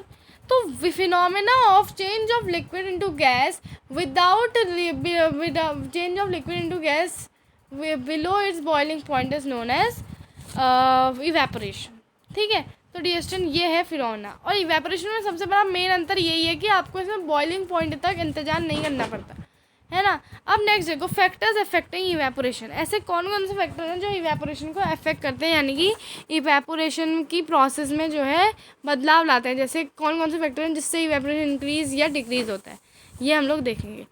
तो an increase in surface area पर बात करें तो डिएस्टर आपने देखा होगा, जब आपकी क्या होता है, आपने देखा होगा आपकी जो मम्मी होती है वो क्लोथ्स ऐसे सिकुड़ के नहीं डालती, और कभी कभी आप भी गंदी तरह से क्लोथ डाले तो मम्मी अच्छी तरह फैला के आती है उनको।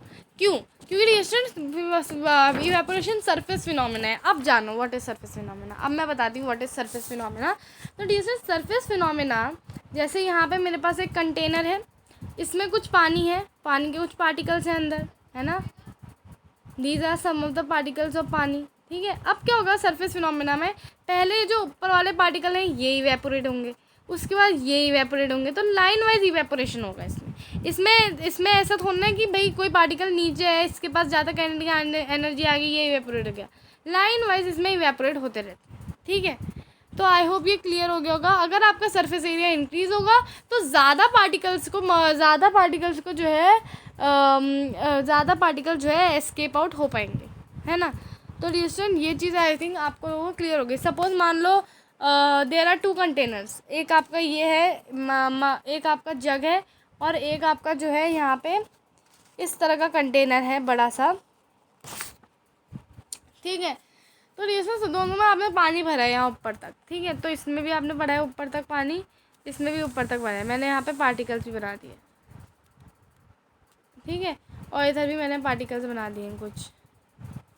तो डियर आप ऑब्वियसली बात है कि भाई इसमें क्या होगा, इसमें जो है पार्टिकल एक रो ख़त्म हो जाएगी फट से, फिर दूसरी रो ख़त्म होगी, फिर तीसरी रो ख़त्म होगी, मतलब इसमें इवेपोरेशन ज़्यादा जल्दी होगा। वहीं पे इसमें पहले ये ख़त्म होगा, फिर ये ख़त्म होगा, फिर ये ख़त्म होगा। तो आप 2 घंटे बाद नोटिस करोगे कि इसका पानी पूरा ख़त्म हो गया, लेकिन इसका अभी भी वैसा ही है, अभी भी इतना पानी बचा है ना। तो डियर ये है सरफेस फिनोमेना का मतलब। तो dear we know that evaporation is surface phenomena. If the surface area is increased, the rate of evaporation increases. For example, while putting clothes drying up, we spread them out. अब देखो increase in temperature. Increase in temperature distribution obviously बात है, अगर temperature increase होगा, सन में उनको रखते ही इसलिए क्योंकि सन में जो है बहुत ही ज़्यादा टेम्परेचर वो उनको मिलता है, और इससे क्या होता है इवेपोरेशन जल्दी होता है क्योंकि ज़्यादा पार्टिकल्स को इनफ काइनेटिक एनर्जी मिलती है फोर्स ऑफ अट्रैक्शन ब्रेक करने के लिए, ठीक है।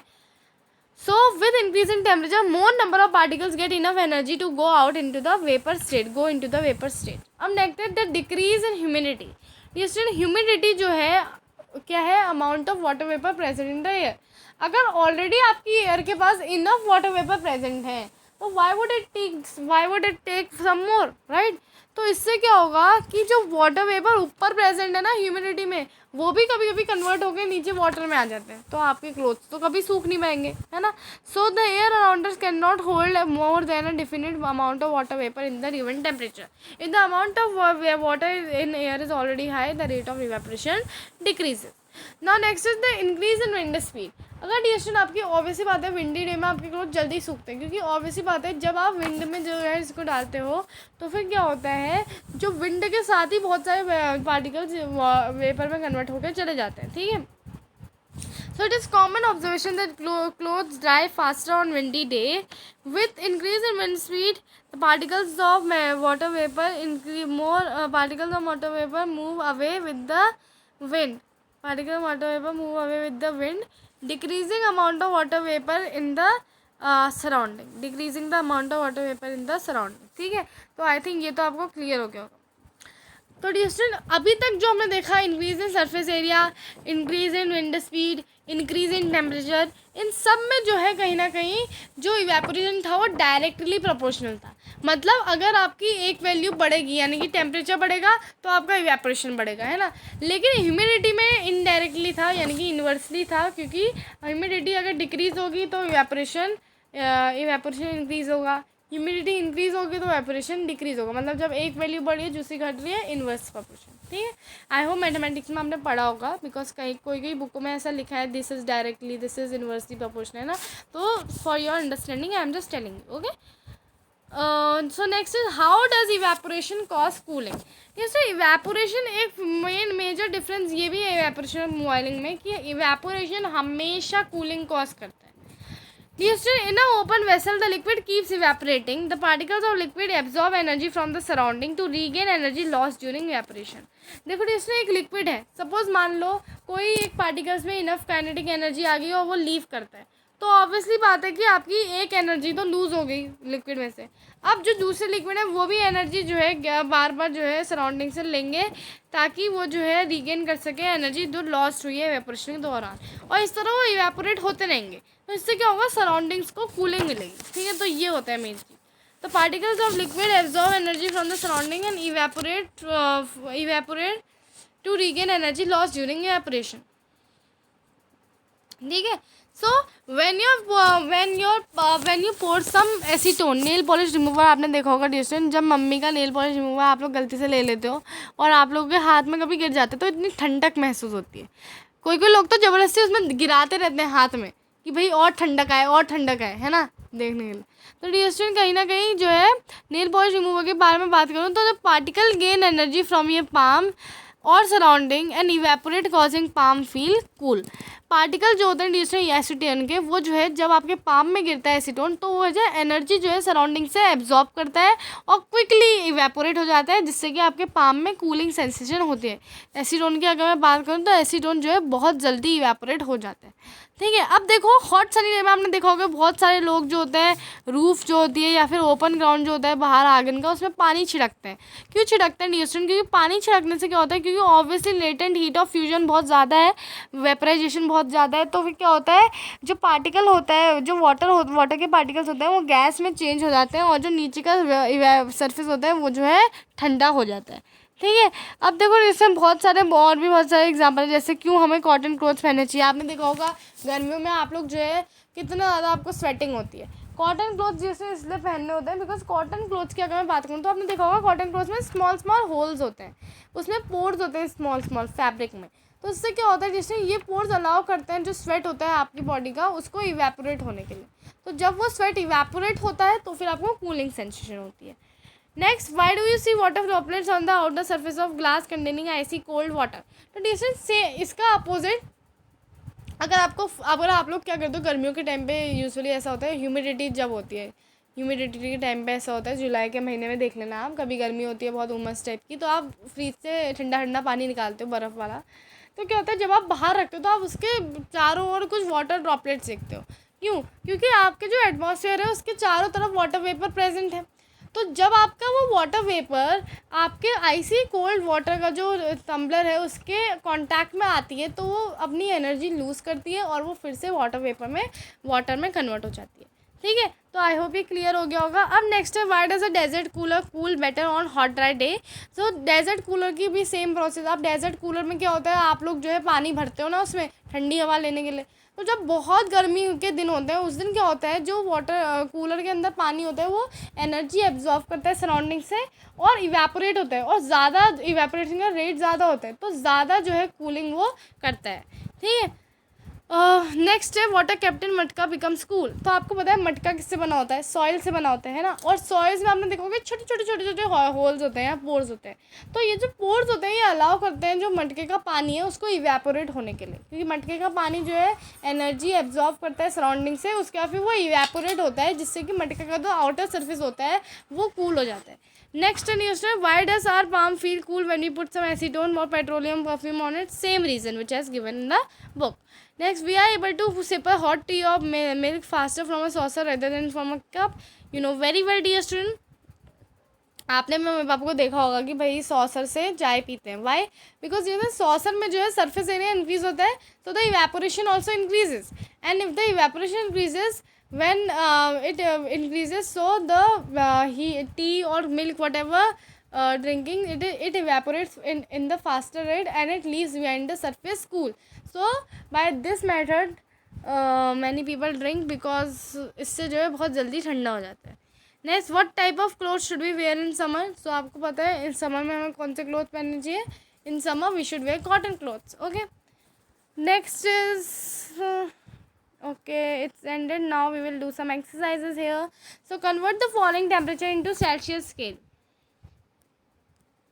Very easy dear student. अब देखो इसको कन्वर्ट करना मैं आपको बता देती हूँ। तो ये जो है dear student पता नहीं वर्क क्यों नहीं कर रहे हैं। हाँ आ गया। तो dear student देखो, suppose I am having here this, तो 293 केल्विन है, converting it to the Celsius scale बस माइनस कर देना है, तो ये हो जाएगा आपका 0, 2 और तो 293 kelvin when converted into Celsius scale will give us 20 degree Celsius. Similarly distant 470 kelvin है, इसको कन्वर्ट करना है तो 273 केल्विन से आप लोग क्या कर दोगे, माइनस कर दोगे सिर्फ, and the answer that you will get is this.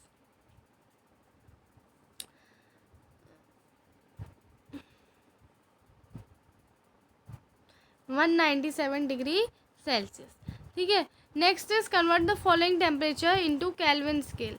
अब केल्विन स्केल में कन्वर्ट करना है तो 25 plus 273, so this will be 8, 9, 298। उसके बाद इसको कन्वर्ट करना है तो 373 प्लस 273, दिस विल बी 6, 4, 1 4, 1 और 6, तो 646 केल्विन। ठीक है, अब नेक्स्ट आते हैं हम लोग give reason for the following observation. So let's give reason for them. So first is naphthalene ball disappear with time without leaving any solid. So answer is naphthalene ball disappear with time without leaving any solid because of the process of sublimation, in which a substance changes from solid to gas without converting into liquid. So the only the smell of naphthalene ball is there, which is used to prevent insects. ठीक है. Next we can get the smell of perfume sitting several meters away. So the answer is we can get a smell of perfume sitting several meters away because of the process of diffusion. In which a particle of one type of matter intermix, या फिर आप बोल सकते हो particle of one type of matter intermix with particle of another type with on their own. So we can get the smell of it by sitting several meters away because it diffuses with particles of air. और उसके बाद लिख दो also it has high kinetic energy. उसका next है arrange the following substances in increasing order of force of attraction between the particles. सबसे पहले आपका आएगा ऑक्सीजन बिकॉज इसके पास सबसे लो फोर्स ऑफ अट्रैक्शन होती है. Then it will be water और इसके बाद आएगा शुगर. ठीक है. नेक्स्ट स्टडी आप लोगों का what is the physical state of water at 25 degree Celsius में. ऑब्वियसली बात है रूम टेम्परेचर है तो water will be at liquid state. Then 0 degree Celsius liquid and solid state और 100 डिग्री सेल्सियस में लिक्विड एंड वेपर स्टेट या फिर आप बोल सकते हो gaseous state. Now next is give 2 reason to justify water at room temperature is liquid. So water at room temperature is liquid because of the following reason. What will be the first reason? First reason would be that the particles of water at the room temperature, that is 25 degrees Celsius, do not have enough energy to convert into ice or to convert into vapor. Then second, the freezing point of water is 0 degrees Celsius and the boiling point of water is 100 degrees Celsius. So it is impossible for water to get converted into any of these states in room temperature, which is that is 25 degree Celsius to 30 degree Celsius. ठीक है. Next is an iron almirah is solid at room temperature. तो इसका reason होगा an iron almirah is a solid at room temperature because of the following reason. First reason you will write that the iron almirah is that a iron almira at the room temperature does not have enough energy to get converted into liquid or to get converted into gas. Then second point you will write the melting point and boiling point of iron are so high that it is impossible to convert iron into any of these states at room temperature, so it is in the solid state only. ठीक है. Why is ice at 273 Kelvin more effective in cooling than water at the same temperature? 273 Kelvin means 0 degree Kelvin में क्यों 0 degree Celsius में क्यों ice जो है ज़्यादा effective होती है कूलिंग में वाटर. तो इसका आंसर तो एनसीईआरटी बुक में ही दे रखा है. आंसर क्या है? आंसर सिंपल सा है. When we convert ice into water, we supply heat to ice. This heat is absorbed by ice and is used to change state by overcoming the forces of attraction between them. So this heat is hidden inside the container of beaker. So the particles in water have more energy as compared to particles of ice in form of latent heat of fusion. So particles of ice are more effective in cooling. Next is what produces more severe burns, boiling water or steam? Obviously steam, because particles in steam have high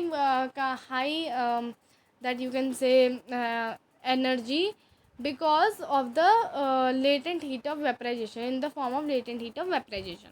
Now name A, B, C, D, E and F in the following diagram showing change in state. So dear student, A we know very well. A is what? Fusion. B is what? We know very well. B is vaporization. Then C is condensation and D is solidification. Then E is sublimation and F is deposition. So dear students, like this we have completed our chapter, which is matter in our surrounding. Now it's time to go ahead and do biology section, which is fundamental of unit of our life, in which we are going to do before nucleus part and also some questions which are related to that part. So let us go into biology section now. I know that children who are watching till the end will know everything in the examination because they have seen this video, and this video is totally based on detailed explanation, dear students. line by line explanation I have done, so please watch it till the end, don't skip it. So dear student, let's now go into biology section. I don't know dear student why my phone is lagging right now. It is not working at all. So dear student, finally we are here with the fundamental unit of our life. So this is a very interesting chapter. So as you all know, so फटाफट इसको भी कर लेते हैं. So while examining a thin slice of cork, Robert Hooke saw that cork resembled the structure of honeycomb consisting many little compartments. तो अब Robert Hooke ने क्या करता है, एक आपका कॉर्क जो होता है, आपने देखा होगा बार्क ऑफ ट्री जो होती है ना, उसकी जो थोड़ी सी लेयर हम निकालते हैं वो होती है. तो जब रॉबर्ट हुक एग्जामिन कर रहे थे इसको, तो उन्होंने देखा कि ये जो है बिल्कुल जैसा आपने हनीकॉम्ब देखा है, वो जो मधुमक्खी का छत्ता होता है उसमें हमने देखा होगा छोटे छोटे ब्लॉक्स टाइप के होते हैं, तो बिल्कुल उसको रिजेंबल कर रहा था. Consisting many compartments. तो जो कॉक होता है वो एक सब्सटेंस होता है जो कि बार्क ऑफ अ ट्री से आता है. ठीक है. तो year 1665 when hook made this chance observation through a self design microscope, Robert Hooke called these boxes cells. Cell is a Latin word for little rooms. ठीक है. This may seem to be very small, insignificant incident, but it was very important in the history of science. This was the first time that someone had observed that living things appear to be consist of separate units. The use of word cell to describe these units is being used till this day of biology. तो dear student ये तो खाली intro है. अब next आता है what are the living organism made up of. तो dear student living organism किस चीज़ से बने होता है हमें बहुत अच्छी तरह पता है, सेल से बने होते हैं. ठीक है. तो इसमें इन्होंने थोड़ी सी एक्टिविटी दिखाई है आपको. आयरन जो अनियन बल्ब होता है वो लिया है. ठीक है. और उसकी जो स्किन होती है ना, आपने देखा होगा जब अनियन को आप छिलते हो तो उसमें से एक सफ़ेद कलर की अजीब सी स्किन होती है जो आप निकालते हो, तो उसको हम लोग कहते हैं एपिडर्मिस, जो इसकी स्किन है. उसको निकाल के आपको क्या करना होता है, जो वॉच ग्लास होती है उसमें आपने रखा. ठीक है. उसके बाद आपने जो है उसको जो है हॉट वाटर डाल दिया उसमें, क्योंकि भाई वरना डिहाइड्रेशन हो जाता है सेल को और सेल जो है ड्राई हो जाएगी. तो इसलिए उसमें आपने पानी डाला. उसके बाद फिर क्या करा, आपने ग्लास स्लाइड दी और उसमें वाटर पुट करके आपने वो स्मॉल पीस को जो है उसमें रख दिया. अब आपको जो है अच्छी तरह से उसको रखना है. उसके बाद फिर जो थिन कैमल पेंट ब्रश होता है वो जो है आप ट्रांसफ़र ऑफ पील में यूज़ करते हैं, बिकॉज अगर आप उस किसी भी न्यूक्लियर चीज़ से यूज़ करोगे तो आपकी वो कट सकती है, फट भी सकती है सेल, है ना. तो आपको अच्छी तरह कैमल पेंट ब्रश से लेना है. ठीक है. उसके बाद सैफरन सॉल्यूशन जो होता है वो आपको यूज़ करना है. वो हम लोग यूजुअली इसमें इसलिए डालते हैं डियर स्टूडेंट ताकि आपकी सेल और भी ज़्यादा क्लियरली हमें दिखे. ठीक है. फिर आपको जो है कवर स्लिप ऊपर से लगा देनी होती है. कवर स्लिप लगाते समय आपको माउंटिंग निडल का इस्तेमाल करना होता है ताकि कवर स्लिप लगाते समय अंदर एयर बबल्स ना घुसे, क्योंकि अगर एयर बबल्स घुस जाएंगे तो आपको दिख नहीं पाएगा अच्छी तरह. ठीक है. तो ये आपका एक कंपाउंड माइक्रोस्कोप होता है. Base, mirror, condenser, then stage, tube and microscopic slide, clip, body tube, eyepiece, coarse adjustment, fine adjustment, arms, these all things we are having in compound microscope. ठीक है. अब आपको जो है ऑब्जर्व करना है, लेंस को अच्छी तरह से जो है देखना है और थिंग्स ऑब्जर्व करने. तो इस तरह का आपको चीज़ दिखेगा. ठीक है. नेक्स्ट हम लोग आते हैं यहाँ पे. ओहो, ये डिस्टेंस बहुत ज़्यादा बड़ा हो गया. हाँ. We can try preparing temporary mounts of peels of onion different size. What do you observe? Do you see similar structures of different structures? तो डिस्टेंस आप different size of onion peels दे सकते हो, है ना. तो क्या आपको सिमिलर स्ट्रक्चर दिखते हैं, different structure? Let us see what are these structures. Look, these structures look similarly to each other. Together they form a big structure like onion bulb. We find from this activity that the onion bulbs of different size have similar small structures visible under microscope. ठीक है. तो हमें पता है कि भाई जो together they form a big structure like onion bulb, मतलब अगर एक साथ हम लोग देखें तो अनियन बल्ब जैसा बिग स्ट्रक्चर बनाते हैं. ठीक है. आप लोग ये एक्टिविटी कर सकते हो onion bulb of different size, यानी कि डिफरेंट साइज़ आप लोग देख सकते हो, डिफरेंट स्ट्रक्चर्स आप लोग जो है माइक्रोस्कोप में देखोगे. ठीक है. लेकिन आपको सिमिलर स्मॉल स्ट्रक्चर्स ही दिखेंगे. The cells of onion peel will look the same regardless of size of onion they came from. तो आपको अनियन पील का जो सेल है वो बिल्कुल सेम दिखेंगे, भले ही उनका साइज जो है कैसा भी. ठीक है, ये कोई भी अनियन आप यूज़ करो. ठीक है, so these small structure that we see are the basic building units of onion bulb. These structures are called cells. Not only onion but all organism that we observe around are made up of cell. हर एक चीज़ डिस्ट्रोन आपके cell से बना है. Cell को तभी हम लोग कहते हैं the basic fundamental unit of our life, because everything in this world is made up every organism is made up of cell. ठीक है, अब देखो सेल जो थे सबसे पहले डिस्कवर किए थे रॉबर्ट हुक ने 1665 में. ही डिस्कवर्ड इन अ कॉक slice with the help of primitive microscope. वहीं पे Leeuwenhoek 1674 he discovered free living cell in the pond water with the help of compound microscope. I guess compound नहीं, sorry, improve microscope. और उसके फिर Robert brown ने 1831 में nucleus discover करा था सेल में. पुरकिंजे ने 1839, ठीक है, में जो है प्रोटोप्लाज्म टर्म उन्होंने फ्लूइड सिस्टम के लिए जो है बोला था. ठीक है, और उसके बाद फिर नेक्स्ट जो है सेल थ्योरी की सारे प्लांट्स और एनिमल सेल से बने, ये एक्सपेंड की थी. और सारी सेल जो हैं वो बेसिक यूनिट है लाइफ की, ये कहा था दो बायोलॉजिस्ट ने, श्लाइडन 1838 और शाइवान इन 1839. और उसके बाद फिर कि सारे सेल जो है अराइज हुए प्री एग्जिस्टिंग सेल से. सेल थ्योरी को एक्सपेंड करते हुए कहा था वर्चाउ ने इन 1855. ठीक है, उसके बाद फिर डिस्ट्रेन with the help of electron microscope, जिसकी डिस्कवरी हुई थी 1940 में. It was possible to observe and understand the complex structure of cell and its various organs. अब नेक्स्ट आते हैं हम लोग इधर. The invention of magnifying glass lenses led to the discovery of microscopic world. It is now known that single cell may constitute a whole organism as in amoeba, Chlamydomonas, Paramecium and bacteria. ठीक है, these organisms are called unicellular. Unicellular organism distinct वो organisms होते हैं जो सिर्फ एक ही cell से बने होते हैं.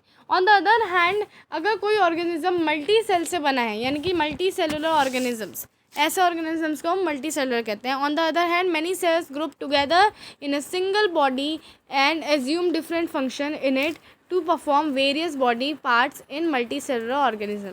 Multi equals to many, such as some fungi, plants and animals. Can we find out names of some more unicellular organisms? Every multicellular organism has come from single cell. How? Cell divides to produce cells of their own kind. All the cells come from pre-existing cells. तो dear student, जो आपने देखा होगा कि जो multi cellular organisms हैं जो कि बहुत सारे किससे बने हैं, मल्टी सेलुलर ऑर्गेनिजम्स बहुत सारे सेल से बने हैं ना, मल्टीपल सेल से वो बने हैं. ठीक है, तो डियर स्टूडेंट्स बहुत सारे ऑर्गेनिज्म जैसे फंगाई हो गए, एनिमल्स, प्लांट्स वगैरह, है ना.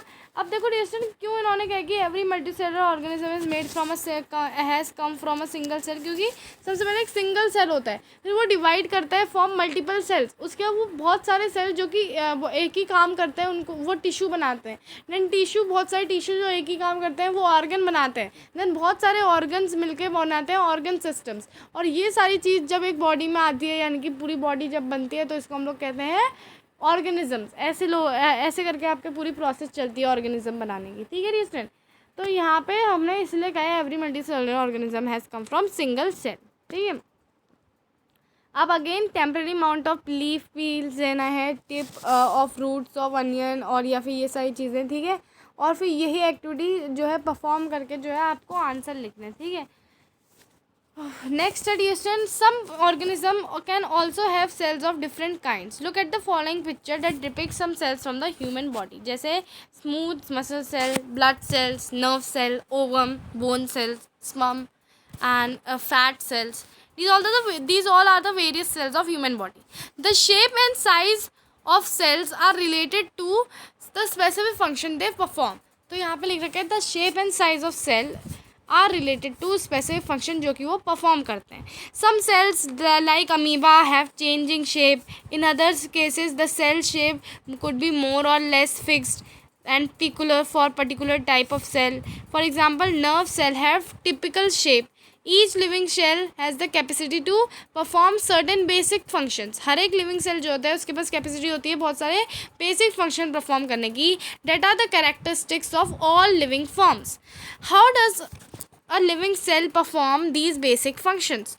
We know that there is cell division in the multicellular organisms such as human beings. This means that different parts of human body perform different functions. तो division cell division division of labour means आपने देखा होगा human body में there is heart to pump blood, there is stomach to digest food, there is lungs from which we inhale airs, there are kidneys which filter blood, है ना. so there are different things जिनमें जो है काम बांटा गया है ना. कोई कुछ कर रहा है, कोई कुछ, है ना. जैसे स्टमक डाइजेस्ट कर रहा है, हार्ट पंप कर रहा है. सिमिलरली डिवीजन ऑफ ऐसा ही सिमिलर डिवीजन जो है सेल में भी देखा जाता है. each such cell has got certain specific component within it as cell organelles, and each kind of cell organelle performs specific function. तो डिस्टेंट हर एक सेल जो है इसको जो है कुछ स्पेसिफिक कंपोनेंट्स मिले हैं, और हर एक ये स्पेसिफिक और ये कंपोनेंट्स क्या कहलाते हैं, ये कंपोनेंट्स कहलाते हैं सेल ऑर्गेनेल्स. तो ये जो हर एक सेल ऑर्गेनेल्स है ये एक स्पेसिफिक फंक्शन परफॉर्म करते हैं, है ना. So such as making up the new material, clearing up the waste material from the cell, और ये सारी चीज़ें, ठीक है. A cell is able to live and perform all its function because of these organelles. Cell जो है रह पाती है और अपने सारे फंक्शन परफॉर्म कर पाती है सिर्फ और सिर्फ इन ऑर्गेनल्स की मदद से, ठीक है. These organelles together constitute the basic fundamental basic unit of our life. This is interesting that all cells matter, all cells are found to have same organelles no matter what function they is or what organism they are found in. तो distinct ये interesting है कि सारी cell जो होती है उनके पास same organelles होते हैं. ये मैटर नहीं करता कि वो क्या फंक्शन कर रही है या फिर वो कौन से ऑर्गेनिज्म में फाइंड आउट हो रही है, ठीक है. तो डिस्टिंग who discovered cell and how first in text question. तो we know very well that Robert Hooke discovered cell, and we know that he discovered cell in the slice of cork from the oak tree, ठीक है रीस्टन. और उसने क्या देखा that this resembled like a honeycomb, right. ऐसे करके उन्होंने देखा और उन्होंने लिटिल जो छोटे छोटे रूम थे इनको क्या कहा, लिटिल रूम्स का, ठीक है. तो नेक्स्ट है dear students, why is cell called structural function and functional unit of life? Because structural functional unit of life is because every organism is made up of cell, right, and cell divides further to make an organism, right. So every organism is made up of cell because one cell divides to form multiple cells, and they then form multiple tissues which perform same task, form organs, then organs which there are organs, different organs come together and form organ systems, and then they constitute a organism, ठीक है. What is cell made up of? What is the structural organization of the cell? So we saw that cell has a special component called organelles. How cell is organized? We have studied a cell under a microscope. We would come across 3 features in almost every cell. कौन कौन से 3 features? Plasma membrane, nucleus और cytoplasm. All activities inside the cell and interaction of a cell with its environment are possible due to these features. कौन कौन से features से द्वारा possible है? देखो जब हम लोग माइक्रोस्कोप के अंदर डिस्टेंस कोई चीज़ देखते हैं तो हमें 3 फीचर जो है ऑलमोस्ट हर एक सेल में मिलते हैं. प्लाज्मा मेम्ब्रेन हो गया, न्यूक्लियस हो गया, साइटोप्लाज्म. और जो सारी एक्टिविटीज़ होती हैं सेल के अंदर, इंटरेक्शन होते हैं सेल के अंदर with its environment are possible due to these features. अब आते हैं सबसे पहले हम लोग प्लाज्मा मेम्ब्रेन या फिर जिसको हम लोग कहते हैं cell membrane. This is the outermost covering of the cell that separates the content of cell from the external environment. This plasma membrane allows or permits the entry and exit of some materials in and out of the cell. It also prevents the movement of some other material. The cell membrane therefore is called selectively permeable membrane. अब देखो reaction जो plasma membrane है वो है outermost membrane of the cell. क्या है? Outer most है. ठीक है। दूसरी चीज़ उन्होंने बताई है कि ये सेपरेट करती है सेल के कंटेंट को फ्रॉम इट्स एक्सटर्नल एनवायरनमेंट, ठीक है। मतलब सेल के अंदर जो चीज़ें हैं उनको ये जो है सेपरेट करती है एक्सटर्नल एनवायरनमेंट से। सेल के मतलब जो अंदर के यूज़फुल चीज़ें वगैरह हैं इनको बाहर एक्सपोज नहीं होने देती है। देन नेक्स्ट चीज़ इसमें इन्होंने बताया है कि ये परमिट करती है, अलाउ करती है सिर्फ और सिर्फ कुछ ही सब्सटेंस को इन और आउट जाने के लिए सेल से। क्योंकि रीजन जैसे कोई चीज़ सपोज मान लो यूज़फुल आ रही है तो यूज़फुल चीज़ को ही अंदर आने देते हैं और जो यूज़फुल नहीं होती है उसको नहीं आने देते हैं। सपोज़ कोई चीज़ यूज़फुल है सेल के और वो बाहर जाना चाह रही है तो ये बाहर नहीं जाने देगी। तो ये काम जो है प्लाज्मा मेम्ब्रेन करती है। It is also prevent the movement of some other material. The cell membrane therefore is called selectively permeable membrane. तो आई होप ये क्लियर हो गया होगा। How does the movement of substances take place into the cell. Movement of substances जो है कैसे take place करता है इनटू द सेल, यानी कि सेल के अंदर कैसे टेक प्लेस करता है। सेलेक्टिवली परमिएबल मेम्ब्रेन इससे कहा जाता है बिकॉज इस कुछ ही मटेरियल्स को अंदर आने के लिए अलाउ करती है या परमिट करती है, ठीक है। तो जैसे डियर स्टूडेंट सब्सटेंस जैसे अगर किसी सब्सटेंस को अंदर आना भी है सेल मेम्ब्रेन के तो वो आएगा कैसे, how does the movement take place. So dear students, some substance like carbon dioxide or oxygen can move out of the cell membrane by the process of diffusion. Diffusion की process हमने क्या पढ़ी थी, when the particles of matter intermix on their own is called diffusion. Diffusion में डिस्टर होता क्या, आपने देखा ना जब आप इंक को वाटर में डालते हो तो इंक जो है वाटर में स्प्रेड होती है बिकॉज इंक को पता है कि मेरी जो है वाटर के अंदर कमी है। इंक जो है खुद में एक कॉन्सेंट्रेटेड सॉल्यूशन है। जब आप इंक को जो है पानी में डाल दो तो इंक को पानी में जो है इंक की कॉन्सेंट्रेशन नहीं है तो इसलिए इंक क्या करेगी, पानी की तरफ मूव करेगी। सो अभी आपको यहाँ पे ये बताएंगे कि we have studied the process of diffusion in earlier chapters. You saw that it is a spontaneous movement of a substance from the region of high concentration to where its concentration is low, ठीक है distance. तो ये movement होता है। अब देखो something similar happens to cell when for example substance like CO2। Suppose जिसमें substance like CO2 को हमें बाहर निकालना है सेल के अंदर से, सेल के अंदर वो बहुत हाई कॉन्सेंट्रेशन में मौजूद है तो हम क्या करेंगे डियर स्टूडेंट, क्योंकि सेल के अंदर CO2 की कॉन्सेंट्रेशन बहुत ज़्यादा है बट सेल के बाहर CO2 की कॉन्सेंट्रेशन कम है तो क्या होगा डियर स्टूडेंट, CO2 जो है सेल के बाहर जाने की कोशिश करेगा from the region of high concentration to where its concentration is low, तो वो बाहर जाएगा। सिमिलरली O2 सेल के अंदर कम था और बाहर ज़्यादा था तो O2 जो है डिफ्यूजन की प्रोसेस से हाई कॉन्सेंट्रेशन से लो कॉन्सेंट्रेशन यानी कि सेल के अंदर जाएगा। तो इस तरह जो है डिफ्यूजन जो है बहुत इंपॉर्टेंट रोल प्ले करती है gaseous exchange between cell and as well as cell and its external environment. तो ये काम करता है डिफ्यूजन। अब देखो डिफ्यूजन वाटर भी डिफ्यूजन का लॉ फॉलो करता है, कैसे चलिए पढ़ते हैं। देखो movement of water molecules through such selectively permeable membrane is called osmosis. यानी कि वाटर मॉलिक्यूल्स का इस सेलेक्टिवली परमिएबल मेम्ब्रेन से मूव होने की जो पूरी प्रोसेस होती है इसको हम लोग कहते हैं ऑस्मोसिस, ठीक है। Water also obeys the laws of diffusion, यानी कि वाटर में भी सेम चीज़ होगी, हाई है कॉन्सेंट्रेशन से जहाँ उसकी कॉन्सेंट्रेशन कम होगी वहाँ पे वाटर जाए, ठीक है इससे। तो लेकिन वाटर में जब वाटर अगर डिफ्यूजन करता है तो उसमें हम लोग डिफ्यूजन नहीं कहते हैं, उसमें हम लोग कहते हैं ऑस्मोसिस। बस इतना सा डिफरेंस है, वरना वाटर और डिफ्यूजन लगभग सेम होता है, ठीक है।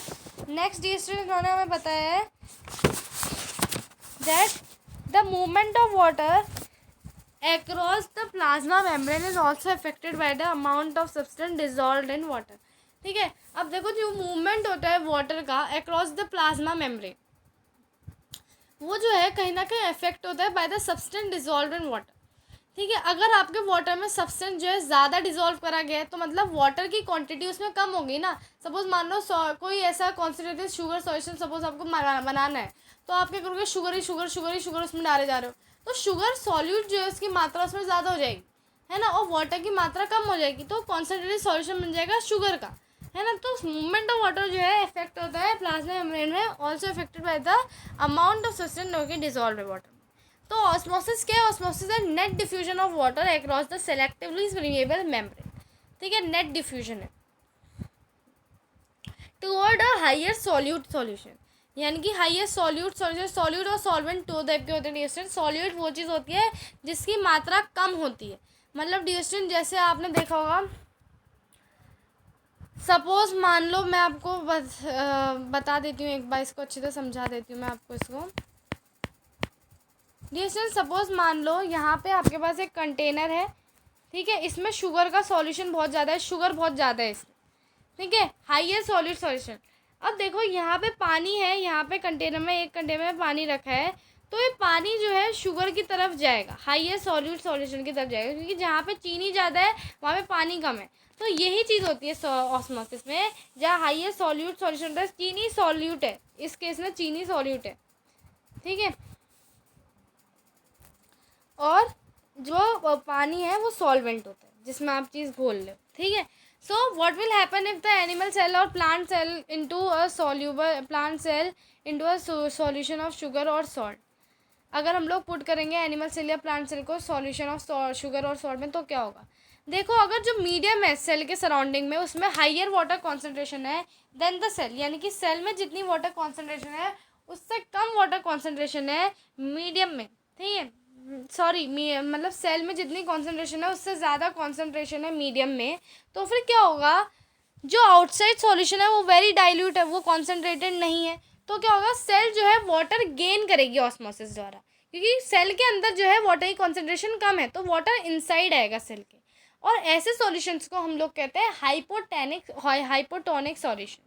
वाटर मॉलिक्यूल जो है पूरे free to pass through the across the cell in both the direction में वाटर मॉलिक्यूल मूव करेंगे, बट ज़्यादा वाटर सेल के अंदर आएगा एज़ कम्पेयर टू वाटर जो लीव करेगा, क्योंकि डिस्टेंस क्या हो रहा है, हाई कॉन्सेंट्रेशन जो है वाटर की बाहर ज़्यादा है, सेल के अंदर वाटर की कॉन्सेंट्रेशन कम है। तो ऐसे सिचुएशन में क्या होता है, वाटर सेल के अंदर जाता है ताकि उसकी कॉन्सेंट्रेशन दोनों तरफ बराबर हो जाए। तो जैसे इस केस में जो सेल होती है वो ज़्यादा वाटर गेन करती है एज़ कम्पेयर टू वाटर जो वो लीव कर रही है। तो इस सॉल्यूशन में इसमें क्या होता है कि सेल जो है बहुत ज़्यादा मोटी हो जाती है, वो स्वेल हो जाती है और बर्स्ट होने के चांसेस हो जाते हैं। अब अगर मीडियम के पास सेम कॉन्सेंट्रेशन है वाटर का उसके सेल के मुकाबले, यानी कि उसके सेल में भी सेम कॉन्सेंट्रेशन है, उसमें भी सेम कॉन्सेंट्रेशन है, तो ऐसी सिचुएशन में कोई भी मूवमेंट जो है वाटर का नहीं होता, और ऐसे सॉल्यूशन को हम लोग कहते हैं आइसोटोनिक सॉल्यूशंस, ठीक है। आइसोटोनिक सॉल्यूशन में क्या होता है, दोनों तरफ से पानी जाएगा भी अंदर, पानी लीव भी करेगा, बट इसमें जो है डिस्टेंस पानी इक्वल अमाउंट में जाएगा बाहर, इक्वल अमाउंट में लीव करेगा, तो आप कह सकते हो कि कोई भी मूवमेंट नहीं है पानी का, ठीक है। तो इसमें कोई भी जो है वो नहीं होता है कि सेल का साइज़ क्या होगा, वो कुछ ऐसा इसमें होता नहीं है, ठीक है। नेक्स्ट हम लोग बात करते हैं डियर स्टूडेंट, अगर मीडियम जो है बाहर का उसमें लो कॉन्सेंट्रेशन है वाटर की और आपके सेल के अंदर वाटर की कॉन्सेंट्रेशन ज़्यादा है, तो क्या होगा, सेल से पानी जो है बाहर जाएगा ताकि दोनों तरफ कॉन्सेंट्रेशन सेम हो। तो ऐसे में क्या होगा, पानी तो दोनों तरफ जाएगा लेकिन ज़्यादा पानी जो है सेल के बाहर जाएगा एज़ कम्पेयर टू पानी जो सेल के अंदर आ रहा है। तो ऐसे सॉल्यूशंस को हम लोग कहते हैं हाइपरटोनिक सॉल्यूशंस। और ऐसे सॉल्यूशंस के केस में क्या होता है, सेल जो है वो श्रिंक हो जाती है, यानी कि बहुत ज़्यादा पतली, श्रिंक मतलब उसके अंदर का सारा पानी जो है बाहर चला जाता है, क्योंकि ज़्यादा पानी बाहर जाता है तो इससे वो श्रिंक हो जाती है, ठीक है, पिचक जाती है, ठीक है। तो ऑस्मोसिस जो है स्पेशल केस है डिफ्यूजन का through a selectively permeable membrane, ठीक है। आई होप दैट ये क्लियर हो गया होगा डियर, आपको बहुत अच्छा कॉन्सेप्ट था ये, okay. So next let us read water across the cell in both birth. तो ये हमने रीड कर बता दिया आपको सारा। अब नेक्स्ट हम लोग आते हैं यहाँ पे, आपने देखा होगा डिस्टर, अगर आपको एक्टिविटी करनी है ऑस्मोसिस वाली ना, ये जो सेल वाली, तो आप लोग कर सकते हो घर में बहुत easily.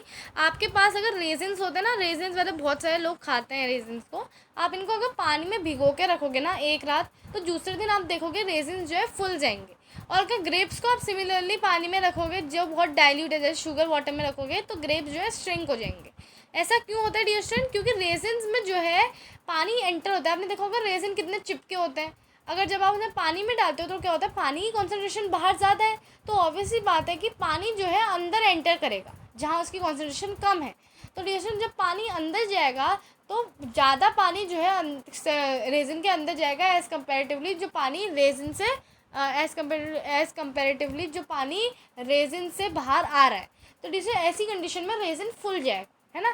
Similarly dear students, grapes के केस में, ग्रेप्स जो है अगर आपने ज़्यादा शुगर का कॉन्सेंट्रेशन सॉल्यूशन में डाला तो बाहर के मीडियम में जो है वाटर की कॉन्सेंट्रेशन कम है as compare to inside the grape, तो ग्रेप से ज़्यादा पानी लीव करेगा एज़ कम्पेयर टू पानी जो एंटर करेगा। तो इसमें क्या होगा, जो ग्रेप है वो श्रिंक हो जाएगा। तो डियर आई होप दैट ये क्लियर हो गया होगा आप लोगों को। आई होप दे क्लियर होने के बाद अब हमने ये रीड कर देता है, the unicell of fresh organisms most plant tend to gain water through osmosis. Absorption of water by plant root is also the example of osmosis. क्यों है? बिकॉज जैसे मिट्टी में आप पानी डालते हो ना, कोई भी प्लांट उगाए तो उसके अंदर जो है वाटर की कॉन्सेंट्रेशन कम है, तो जब आप पानी डालते हो डिस्टेंस तो वाटर जो है अंदर जाता है और जो है एब्जॉर्ब होता है। ठीक है, ये सारी चीज़ें, तो पानी जो है लीव तो सब जो है, जो absorption of water by roots, ये सारी चीज़ें वही है। ठीक है डिस्टेंस, ऑस्मोसिस के example. Thus, diffusion is an important role in exchange of gases and water in life of cell. Addition to this, cell also obtain nutrition from environment. Different molecules move in and out of the cell through a type of transport requiring use of energy. Plasma membrane is flexible and is made up of organic molecules called lipids and protein. अब देखो distance, plasma membrane जो होती है flexible होती है और किससे बनी होती है, ऑर्गेनिक मॉलिक्यूल जैसे लिपिड्स हो गए, प्रोटीन्स हो गए, इन सब चीज़ों से प्लाज्मा मेम्ब्रेन बनी होती है।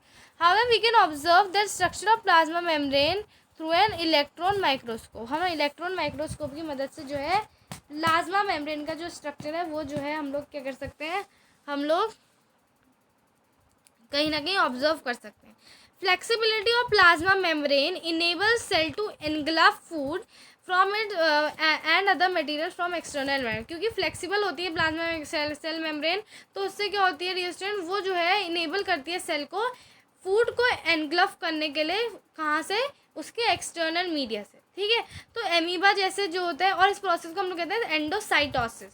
तो डियर स्टूडेंट दो टाइप की होती है प्रोसेस, एक होती है एंडोसाइटोसिस, एक होती है exocytosis.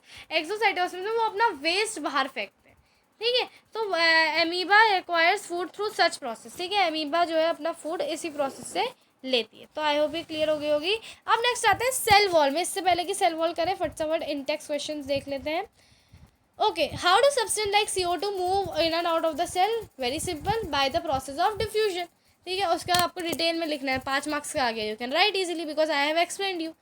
Why the plasma membrane is called selectively permeable membrane? Very simple, because it allows only certain materials to move in and out of the cell. Then next is cell wall. So in addition to plasma membrane, plants have, in addition to plasma membrane, plant cells have another rigid outer covering called cell wall. अब plants के बाद एक और covering होती है cell wall। ठीक है, लेकिन अगर हम लोग बात करें एनिमल सेल्स की, तो एनिमल सेल्स के पास सेल वॉल नहीं होती है डिस्टेंस। ठीक है, तो प्लांट्स है outer rigid outer covering called cell wall इनके पास पाई जाती है। ठीक है, the cell wall lies outside the plasma membrane के बाहर होती है सेल वॉल, और सेल वॉल जो है डिस्टेंस, सेल वॉल को कोई केयर नहीं होती कि कोई भी मटेरियल इनसाइड घुसे।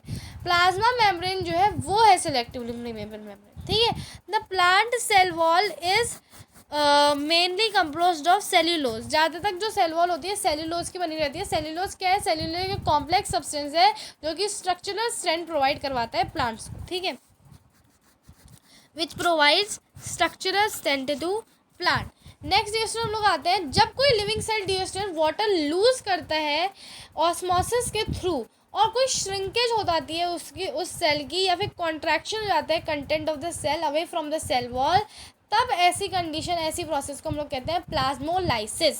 ठीक है डियर, प्लाज्मोलाइसिस, और ये जो है हम इजीली जो है ऑब्जर्व कर सकते हैं। ठीक है, प्लाज्मोलाइसिस मैंने आपको ग्रेप वाला एग्जांपल बताया ना, जब वो श्रिंक हो जाती है। ठीक है, तो डियर नेक्स्ट है, what do you infer from the activity? It appears that only the living cells and not the dead cells are able to absorb water from the osmosis. सिर्फ जो है लिविंग सेल ही observe कर पाते हैं water from the osmosis, dead cells absorb नहीं करते। ठीक है, तो dear student, cell wall permits cells of plants, fungi and bacteria to withstand very dilute hypotonic solution. तो सेल वॉल डियर स्टूडेंट कहीं ना कहीं मदद करती है इन सब सॉल्यूशन को किसके सामने खड़े होने के लिए, ये जो हाइपोटोनिक मीडिया है इसके सामने खड़े होने के लिए। जब डियर स्टूडेंट आपने देखा होगा जब जो वाटर एंटर हो जाता है सेल के अंदर बहुत सारा, और सेल जब फूल जाती है तो सेल जो है प्रेशर बिल्डअप करती है सेल वॉल के अगेंस्ट, और जो सेल वॉल होती है वो भी इक्वल अमाउंट ऑफ प्रेशर डालती है सेल की तरफ। तो इससे क्या होता है डियर स्टूडेंट, ऐसी जो सेल्स होती हैं क्योंकि इक्वल अमाउंट ऑफ प्रेशर डाला होता है दोनों तरफ से, तो ये ज़्यादा देर तक जो है टिक पाती हैं और जो है ये बर्स्ट नहीं होती हैं ईजिली। बट वहीं पे एनिमल सेल्स की बात करें तो वो उनका बर्स्ट होने का डर लगा रहता है, ठीक है। तो आई होप दैट ये चीज़ जो डियर आपको क्लियर हो गई होगी। हमने पूरा चैप्टर बिफोर न्यूक्लियस तक ख़त्म कर लिया है। कुछ क्वेश्चन जो बिफोर न्यूक्लियस तक यहाँ पे पीछे एक्सरसाइज में वो भी डिस्कस कर लेते हैं।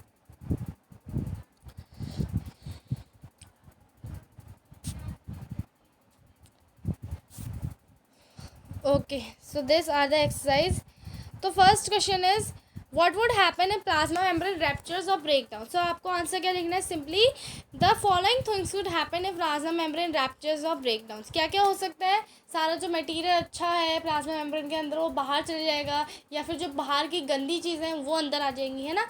सो since the plasma membrane is selectively permeable membrane, it allows only certain material to come inside the cell or to go outside of the cell. So if it ruptures or break down, so all the good materials inside the cells can go outside and leading cell depreciation, या फिर आप कह सकते हो that all the good material inside the cell will go outside. Second reason आप लिखोगे if the plasma membrane ruptures or break down, so all the toxins, all the viruses, all bad things will enter inside the cell, which will harm the cells. ठीक है, तो ये सारी चीज़ें आप लोग 2-3 पॉइंट जो है अच्छी तरह से लिख दो। नेक्स्ट है दिए स्टूडेंट्स, हमारा नेक्स्ट क्वेश्चन है how does amoeba obtain its food. ठीक है, how does amoeba obtain its food? We know very easily. Amoeba obtain its food by the process of endocytosis, in which a living cell is able to engulf a food from its surrounding medium due to the flexibility of cell membrane. ठीक है, तो next is what is osmosis. तो osmosis में लिख दोगे osmosis is the net diffusion of water towards the higher solute concentration. ठीक है, so I hope that the net diffusion of water across the selectively permeable membrane towards the higher solute concentration. ठीक है, तो dear student I hope ये कर लिया होगा। तो डियर स्टूडेंट इतने ही क्वेश्चन हैं जो कि इससे रिलेटेड हैं बिफोर न्यूक्लियस से। So I hope that you are done with this. So here we are going to end the session now. So this was a very interactive session, and if dear student you enjoyed this session, so please subscribe my channel, and also dear student whatever questions I asked in between the session, please answer that question in the comment box. So please subscribe my channel for more updates. And dear students, if you have watched this video, I am giving you guarantee that you will get full marks in your science test if you are getting these chapters there. So thank you so much for watching.